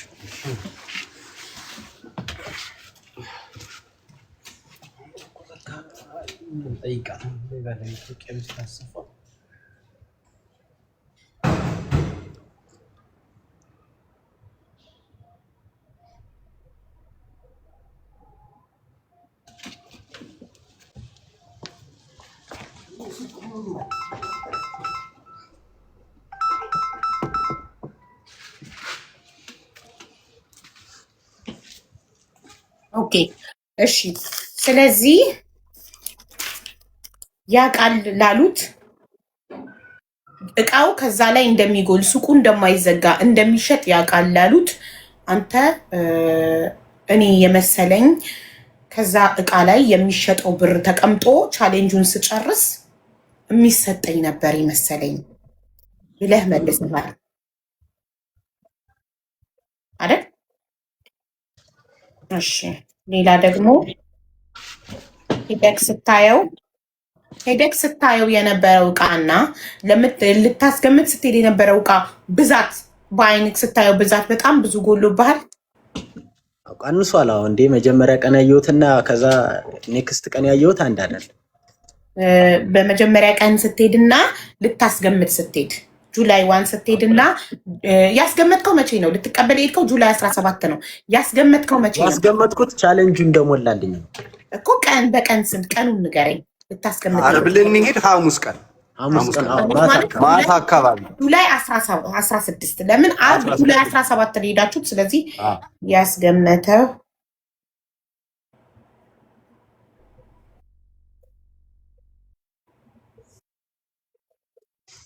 ጁላይ 16 ያስገምትክበት ቀን ነው።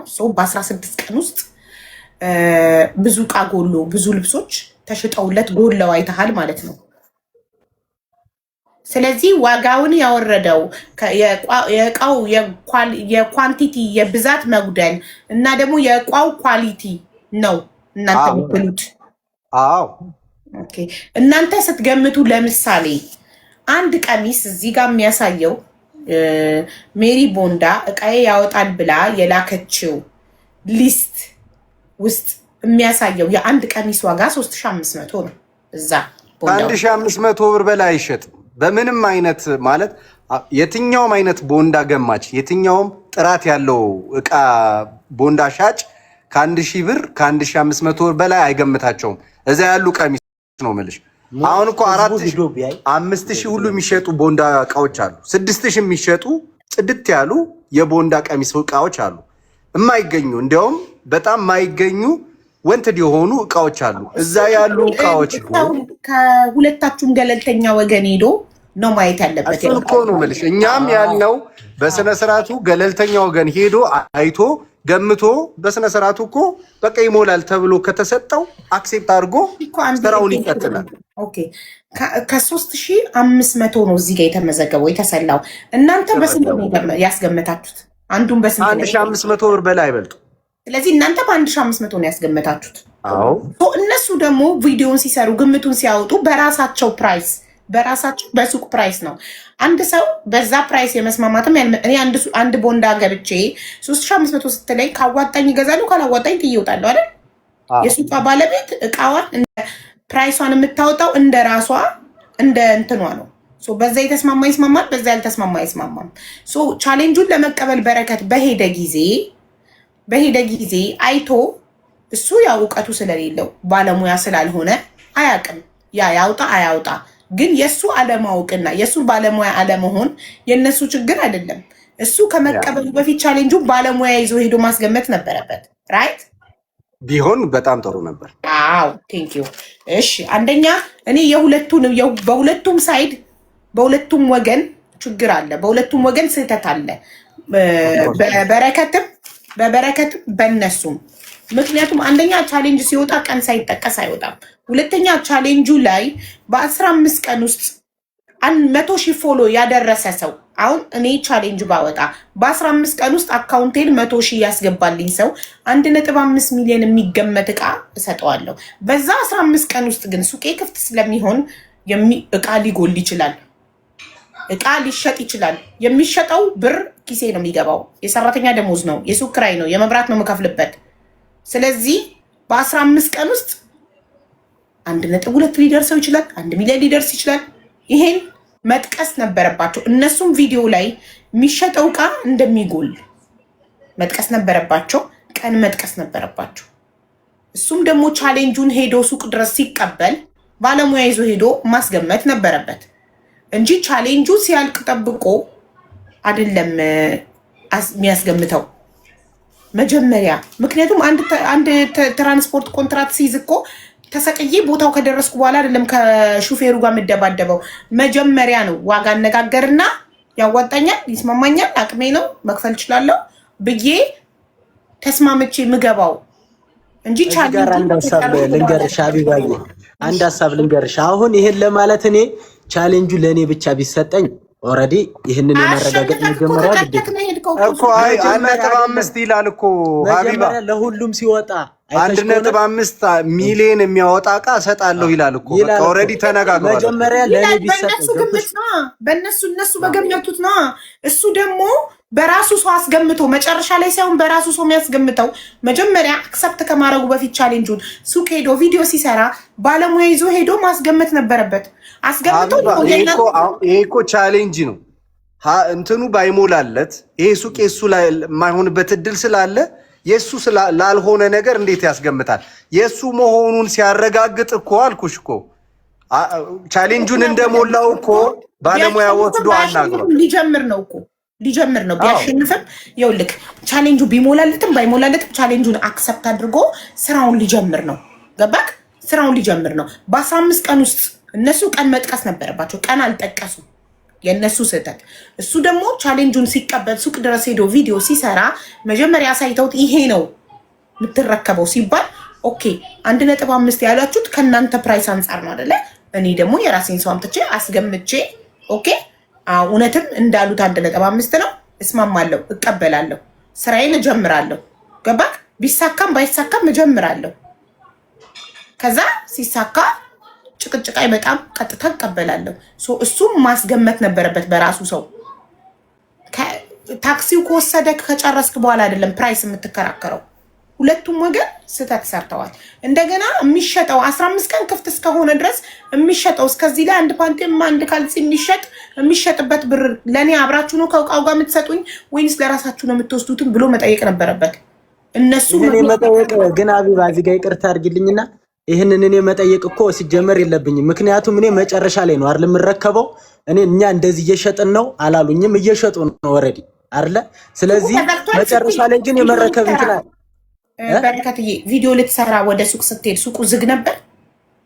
ቪዲዮ ክፍት ነው እየተሸጠ እያየህ። ታዲያ ከንብረትክ ላይ እየተነካኩ ነው። አንተ ቻሌንጁን ካጠናቀቅ እንደሚሰጥ ታውቃለህ። ስለዚህ ኢንኬዝ ቻሌንጁን ካሳካሁት ከተሳካልኝ ዛሬ እየተሸጠ ያለው እቃ ዛሬም ነገም ቻሌንጁን እስከምጨርስ የሚሸጠው ዕቃ ብር ለኔ ነው ወይስ ለእናንተ ነው ብለህ መጠየቅ ነበረብህ። ገባ? ሀቢባዬ ግን እውነት ለመናገር መጥቀስ ነበረባቸው። እውነት ለመናገር በጣም ስማርት ሰው ኔጌቲቭ ነገሮችን ቀድመሽ ማየት ምችይ ሰው ምናምን ካልሆንሽ ይሄ ሊመጣ አይችልም ማለት ነው። ባለሙያ ይዘህ መሄድ ነበረብህ ያልኩት። አዎ እኮ አሁን እኛ ያደረግነው እየነገርንሽ ነው። እኛ የእሱ መሆኑን ስናረጋግጥ ወይም ደግሞ ፎሎ ቻሌንጁን እንደሞላው ስናረጋግጥ ነው ቼክ ያስደረግነው። ለምንድነው ቼክ ያስደረግነው?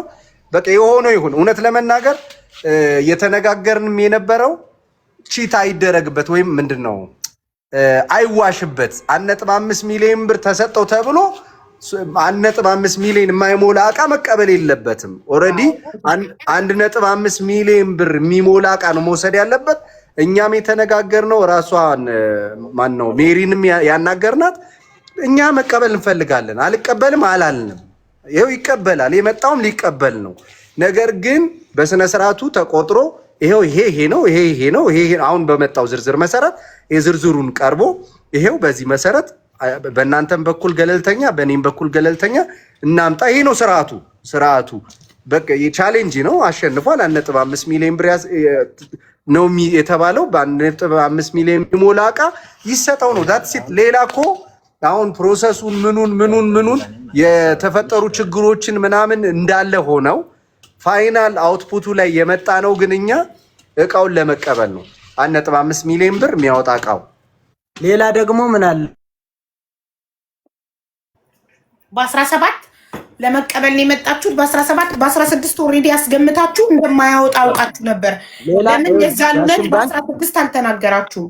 ላይቭ ላይ መናገሩ ለምን መረጣችሁ ነበር ጥያቄ። በ16 ባለሙያ ወስዶ አስገምቶ ኦልሬዲ 300 ሺህ ብቻ እንደሚያወጣ ስታውቁ ለምን የዛን ዕለት እዛው አልጠየቃችሁም? እቃው እኮ 1.5 እኛ እንዴት እስካሁን እንደዛ አልነገሩንም? በዚህ ደረጃ የወረደ እቃ ለምንድን ነው እስካሁን ያቆዩት? ዜር ኢዝ ሰምቲንግ ብለን አሰብ። የተሳሳተ ጥሩ ያልሆነ ነገር አለ ማለት ነው። እንደሱ ከሆነ ደግሞ እኛ ብቻችንን እዛ ከምንጋፈጥ ህዝብ እያየ በግልጽ ሁሉም ፐብሊክ ቻሌንጅ ነው። ፐብሊክ ቻሌንጅ እንደመሆኑ መጠን ህዝብ ፊት ቆጥረው ያስረክቡናል። ስለዚህ ቀድመን ላይ እኮ ማንኛውም ሰው በአሁን ሰዓት ኤኒታይም ይሄንን እኮ አልሰጡንም። አሁን እኛ ይሄንን ነገር ካነሳን በኋላ የሰሩት ዝርዝር ነው ይሄ። አሁን እኛ ይመጣ እቃው አለ እኮ ነው ያሉ። ይሄ እቃ እሺ ይኸውልሽ ሀቢባ፣ እኛ ይሄ እቃ ካለ ሀቢባ፣ ይሄ እቃ ካለ ይሄ ዝርዝር እቃ ካለ ከሁለቱም ወገን ያልሆነ ሰው ይምጣና እቃውን ቆጥሮ ይሄው በረከት 1.5 ሚሊዮን ብር የሚያወጣ ይሄ ነው ይበለው። በሰነ ስርዓቱ አክሴፕት አድርጎ አፕዴት ማድረግ ያለበትን ነገር አፕዴት አድርጎ ስራውን ይቀጥላል። እሱ መስራትና መለወጥ ነው የሚፈልገው። እንዴት ያውቃል? ሳትጠይቁ እንዴት ይሰጣችኋል? እናንተ እኮ በ16 አስገብታችሁ እኮ ጠየቅን እኮ መተናል እኮ በላይ ለምን በላይ ሆነ ስንጠይቅ እኮ ጥያቄው ለምን በላይ ሆነ? ለምን ላይቭ ውስጥ ገባችሁ ነው እኮ እዛ ጋር ሁከት የፈጠረው። ለምን በላይ ብታናግሩናላችሁ? ለምን ዝም ብላችሁ አጠይቁንም? እኛ ደግሞ ስጋታችን ዝም ብለን ብንጠይቅ ምንድነው ይሄ ቪዲዮ ተሰርቶ እንደመጣው ሁሉ እኛ ስለ ኤዲቲንግ ስለ ምናምን የምናውቀው ታሪክ የለም። ከዚህ ከዛ አምጥታ የሰራችውን ቪዲዮ አይተሽዋል። ሌላ ታሪክ የሆነ ቪዲዮ ማለት ነው። ከእውነታው ፈጽሞ እንደዚህ አይነት ቪዲዮ እንደሚሰራብን ቀድመን አውቀን ነበር። ስለዚህ ላይቭ ግን ምንም የምትዋሹ ነገር የለም። ህዝብ ያየዋል። እያንዳንዱን ነገር እየተከታተለ በስነ ስርዓቱ እንረከባለን የሚል ሀሳብ ነው። ላይቭን ከመጀመሪያ ክፈቱትና እንየው። እዚሁ ላይ ነው ያለው ላይቭ አሁን የምናወራበት ስልክ ላይ። እሺ በጣም እሺ፣ ልንገራችሁ አንዴ። ህሊና ያለችው ዳይሬክትሊ መጣ ሰላም አለኝ። ሰምታችኋለች። ሰላም አለኝ ተቃቅተን ገባንና ወዲያው ተመልከቱ እነዚህ ልብሶች እቃው የሚሰጠኝ እቃ 1.5 አያወጣም 300 ሺህ ነው ያለው። ቀጥታ ለኔ ምንም የነገረኝ ነገር የለም። እንደዛ ነው ያልከውን ነገር እሷን በስነ ስርዓት ነው የጠየኳት። ይሄን ትናንትና ባለሙያም ጥቻ ሳይቼ ነበር። ይሄ እቃ 1.5 እንደማያወጣና ከ300 ሺህ እንደማያልፍ ነግሮኛል ነው። ሪከርድ ካላት ታምጣና ታሰማ። እንደዛ ነው ያለኝ። ዳይሬክትሊ ላይቭ ላይ ነው። እኔ አላቅም ነበረ። ዳይሬክትሊ እንደ ትናንትና መጥቶ እንዳስገመተ ምናምን እኔ አላቅም ነበረ። እሱ ውሸት አይደለም። አዎ እሷ አታውቅም። ላይቭ ግን ይዘን መተናል። ቪዲዮ እየቀረጽን መሆኑን እያየች ነው። ስልካችንን ሁላችንም እንደዚህ ነው ያዝነው። ሲነሳ ነው ሐሳቧን የቀየረች። እንደዚህ ነው ያዝነው። ከዛ በኋላ ቆይ ልንገርሽ፣ ላስረዳሽ። ከዛ በኋላ ይሄንን ነገር ሲያነሳ ላይቭ ላይ ነኝ አላት። ለምንድን ነው ሳታስፈቅደኝ ላይቭ ላይ የምታወራው?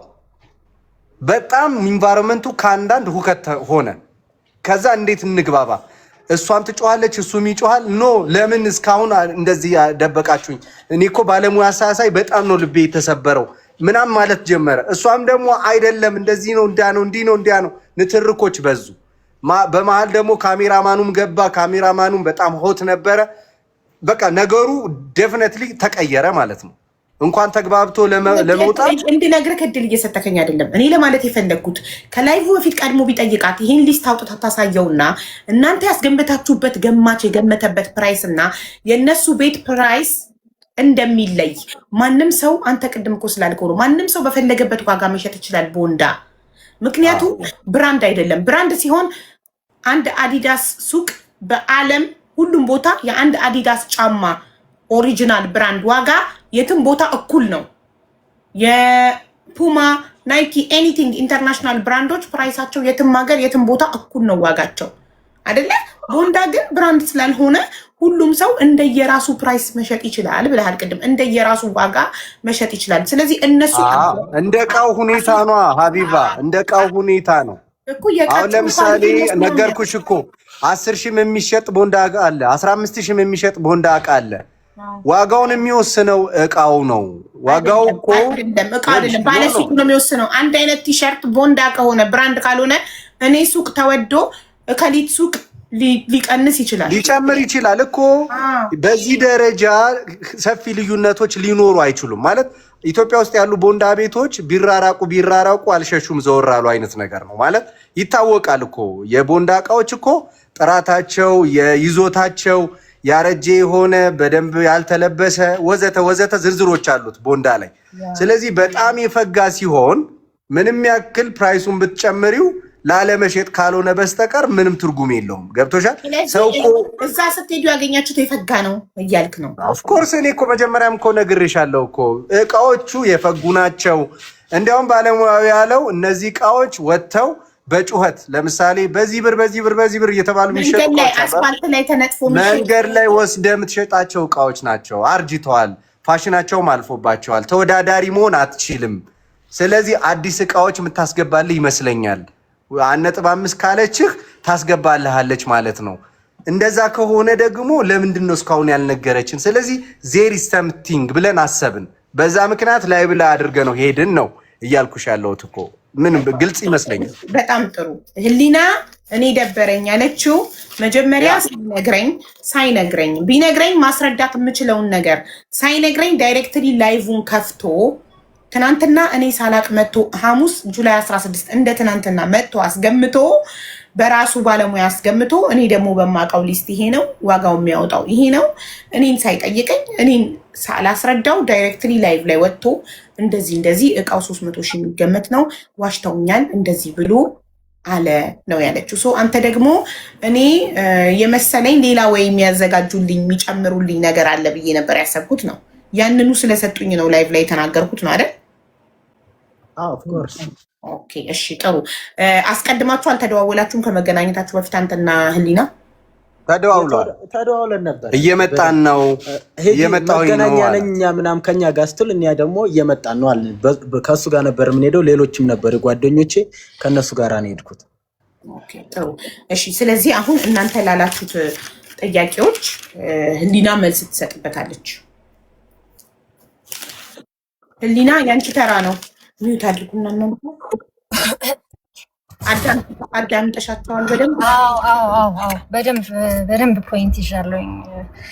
እሺ በመጀመሪያ በረከት ላይክ አሁን እንኳን 3-4 ማስረጃ ያለው ውሸት ነው ያዋሸኝ። የመጀመሪያው ውሸት የመጡት መቼ እንደሆነ ታውቂያለሽ? ማክሰኞ ነው የመጡት። የመጀመሪያው ውሸታቸው ማክሰኞ ነው አይደለም፣ በማስገመት ሰኞ ነው የመጡት። በአካል የመጡት ማክሰኞ ነው። ካላመናችሁ ገብታችሁ እራሱ አካውንት ላይ ፖስት ያደረገበትን ቀን ማየት ትችላላችሁ።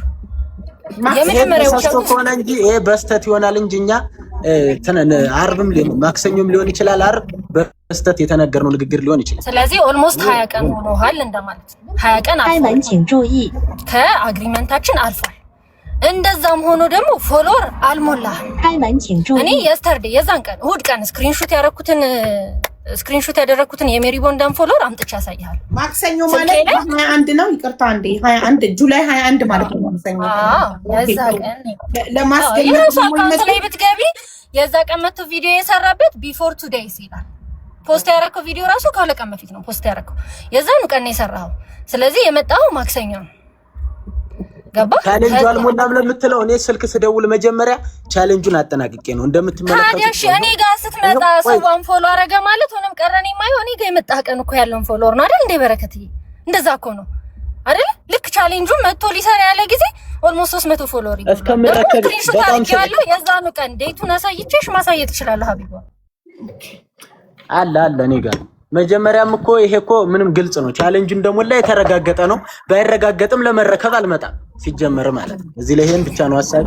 እኔ ማለት ነው እኔ በኮንፊደንስ እናቴ ትሙት ብዬ ማውራት እችላለሁ። አንተ በረከት ራስህ ደውለህልኝ 200 300 ፎሎወር ነው የቀረው ግን ይሞላል ብለኸኛል። አላልኳትም ብለህ ማልልኝ ደውለህ ብለኸኛል አላልከኝ እኮ ብዬሽ ነበር እኮ። ከዛ ሞልቶ ነው እንደገና እኔ ጋር የመጣ ሰዓት እኔ የመጣህበትን ሰዓትና ቀን አሳይቼ ስክሪንሾት አለኝ። ሆነም ቀረሰው ፎሎወር ምናምን የለም አላረክም። ሄሉ ይኸውልሽ አንተ ልጅ ስማኝ ወንድሜ አልነበርክም። እኔና በረከት ዲል ስናደርግ አልነበርክም። በረከት ወጣት ነው ማውራት ይችላል። አሁን እኔ ተራ ነው በእናንተ ተራ እሷ በፍጹም ሚውት አላበራችም። ህዝቡ መስቀል። ስለዚህ ፖይንት ያዙና ተራችሁ ላይ ሚውት አብርታችሁ ይሄን ጥያቄ ብላችሁ መጠየቅ ትችላላችሁ። ሶ እኔ ቀኑን አሁን ጋር ቀኑን አስተካክያለሁ። ከጁላይ 17 ወደ ጁላይ 21 ቀይሬዋለሁ። ከጁላይ 16 ወደ 20 ቀይሬዋለሁ። ልታስገብቱ ሄዳችሁበትን ቀን። ኦኬ ሌትስ ኮንቲኒው። መጀመሪያው ውሸት እሱ ነው። ሁለተኛው ደግሞ እንዲሆንልኝ የምፈልገው ምንድነው መሰልሽ ሀቢባዬ፣ እኔና በረከት ነው ዲሉ ላይም የነበር ነው። የመጀመሪያ ቀን የነበረው ሞመንት ላይም ኤቭሪቲንግ ላይ ነበር ነው። ስለዚህ ይሄ ልጅ ሊያወራ አይችልም። ካሜራማኒ ከጎን አለ። ማስገባትም አልፈልገው እኔና በረከት ነን ዲል ያደረግነው እና ሜሪ ቦንዳ ሶስታችንን ማውራት የምንችለው ምንም አይነት ሀሳብ እንዲሰጥ አልፈልግም። ለዛ ቀን ለተፈጠረው ነገር ስላየ እንደ ምስክር ሊያወራ ይችላል። በተረፈ ግን በረከት ወጣት ነው፣ ማቹር ሰው ነው፣ ማውራት ይችላል። መቶም ዲል ያደረገው ራሱ በረከት ነው። ሰው በረከት ያወራኝ። ኤግዛክትሊ በዚህኛ የምንስማማ ብለን አንቺም ካሜራማንሽም ሆነ ሜሪ ቦንዳ አይገቡም። በአንቺና ህሊናና በረከት ብቻ ናቸው የሚጨርሱት። ህሊና በረከት ተቀበለ። ስለዚህ ሁለታችሁ ብቻ ነው የምታረጉት። ሌላው ዲል ላይ መሰለኝ ብሎ ነገር የለም። አግሪመንት ነው። ሪትን ያልሆኑ አግሪመንቶች ነበሩን። ልክ ነሽ። ምክንያቱም እኛ አላማችንም መስጠት ነው። ገባሽ? መስጠት የሆነ ሰው ደግሞ አላማው ሰው አልቀበልም ይላል ብሎ ስለማያስብ እንደ አይነት ተንኮሎችን አያስብም። በአካል መጣ። ሲቀጥል ደግሞ ሂሳቡን እንኳን ያልሰራ ነው። ለምን እንደሆነ ታውቂያለሽ? ባለቤት እኮ አይደለም ይሄ ልጅ። ፎሎ እስካልሞላ ድረስ ባለቤት አይደለም። ስለ ብሩ ሊጠይቀን እኮ አይችልም አይደል እንዴ? መች ፎሎወር ሞላ? ይሄን ያህል ብር ሽጣችሁ ትሰጡኛላችሁ ብሎ ከኛ ጋር ዲል ለማድረግ ባለቤት መሆን አለበት። ቪው አሟልቶ ቻሌንጁን ተቀበለ እንጂ የሜሪ ቦንዳ ባለቤት አይደለም እስካለሞላ ድረስ። ስለዚህ ስለ ሂሳብ ሊያወራን አይችልም። አንድ ሰው ስለ ሂሳብ ሊያወራ የሚችለው 100,000 ፎሎወር መልቶ ልክ ሜሪ ቦንዳ ያንተ ነው ከተባለ ጊዜ በኋላ ነው። እኛ እኮ ቪውህ በልጧል፣ አሁን ቻሌንጅ መቀበል ትችላለህ ነው እንጂ ያልነው ባለቤት ነህ አላልነው። ገባሽ? ስለዚህ ይሄን በፍጹም ሊያደርግ አይችልም። እንደ አይነት ዲል ሊኖረው አይችልም። ቢካዝ ባለቤት አይደለህም በረከት። ባለቤት የምትሆነው ልክ ፎሎወሩ ሞልተህ አሁን በ21 የመጣህ ቀን ስናስረክብህ ነው። ከዛ ቀን ጀምሮ ነው አንተ የዛ ሱቅ ባለቤት የምትሆነው። እንደ ህጉ እንደዛ ነው። እሺ ሌላኛው ደግሞ አንፎሎ ቻሌንጅ አስጀምሮ ነበር። ውሉን ቀድሞ ከኛ ያፈረሰው ማን ነው? እራሱ በረከት ላይቭ ላይ ገብቶ እያለቀሰ የዛኑ ቀን ማታ አንፎሎ አድርጎ ሜሪ ቦንዳን አለ። ሶ ልክ የዛ ሰዓት ላይ ውሉ ተቋረጠ ማለት ነው። ቢካዝ ዲላችንን አፈረሰ። መጀመሪያ ግን ላይቭ ሪካርዱን እነሱ አምጥተው ማየት አለብን። ለምን ምን ብሎ እንደተናገረ ይሄው ልክፈትልሽ። እኔ ማሪ ቪዲዮዬን አይተሽዋል? እባክሽን ቪዲዮ ካለሽ ፖስት ያደረኩት ቪዲዮ እያንዳንዱ ኤቪደንስ ባይዘ ቆራርጬ ቢሆንም የኔ ጌታ ከያረከው ነገር የተቆራረጠ ሳይሆን ቅድሚያ ምን ቃል ነው የተናገሩ? ለምን አንቺ ያልሽኝ ይኸውልሽ አልሰጡኝም። ቤተሰብ እየገባችሁ የሜሪ ቦንዳን አካውንት አንፎሎ አድርጉ። አሁን ዳይሬክትሊ እንደዛ ነው። እግዚአብሔር እግዚአብሔርን ላይቭ ገብቶ ላይቭ ሪከርድ አፖሎ ቻሌንጅ አድርጉ። አንድ ላይቭ አንቺ ተገናኘን፣ ሰላም አለኝ፣ ተያይዘን ወደ ሱቅ ገባንና ላይቭ ላይ መሆኑን ጭራሽ አላወኩም ነበር። ቀጥታ እንደገባን እንደ ትናንትና ዋን ሰከንድ እንደ ትናንትና ሱቅ መጥቶ ማስገመቱን አላቅም። ያንንም አልነገረኝም። ያንንም በሆዱ ይዞ መጥቶ ቀጥታ ላይቭ ገፈተና ላይቭ ላይ ቤተሰብ ይሄ እቃ 1.5 አያወጣም 300 ሺህ ነው የሚያወጣው አለ። ለአንቺ ምንም ነገር ሳይልሽ አምኗል። ይኸው ብሏል እኮ አለ። አዎ እኮ ብሏል። እነሱ የመጀመሪያው እሱ ነው። ከዛ ደግሞ የዛኑ ቀን እንጂ ሌላ ምንም ክፉ ነገር አያወጣም፣ እቃ አያወጣም አልኩ እንጂ ሆኖ አድርጉ አንድ ሰው ይኸውልሽ ፍቅሬ፣ አንድ ሰው ፍቃድሽን ሳይጠይቅ ሐሳብ የገባሽ ቀና ሰው እኮ እና ስጦታ ለመቀበል ፍቃደኛ የሆነ ሰርቶ ለመለወጥ የፈለገ ሰው እኮ እናቴ ምንድነው መሰለሽ የሚያደርገው? ህሉ አይደል ይደውልና እኔ አስገመትኩትኝ እንዲህ አልሆነም ተባለ። ነገ ጧት ስመጣ ከሜሪ ጋር ሆነን አንድ ላይ እንድናወራበት ፈልጋለሁ አይደለም የሚለው። የመጀመሪያ ቀን ናይ ቤቴ ተቀበይኝ ያለኝ ልጅ የመጨረሻው ቀን እና በረከት ፒክ ላድርግህ እለዋለሁ። አይ እኔ ራሴ እመጣለሁ ነው ያለኝ። ከዛ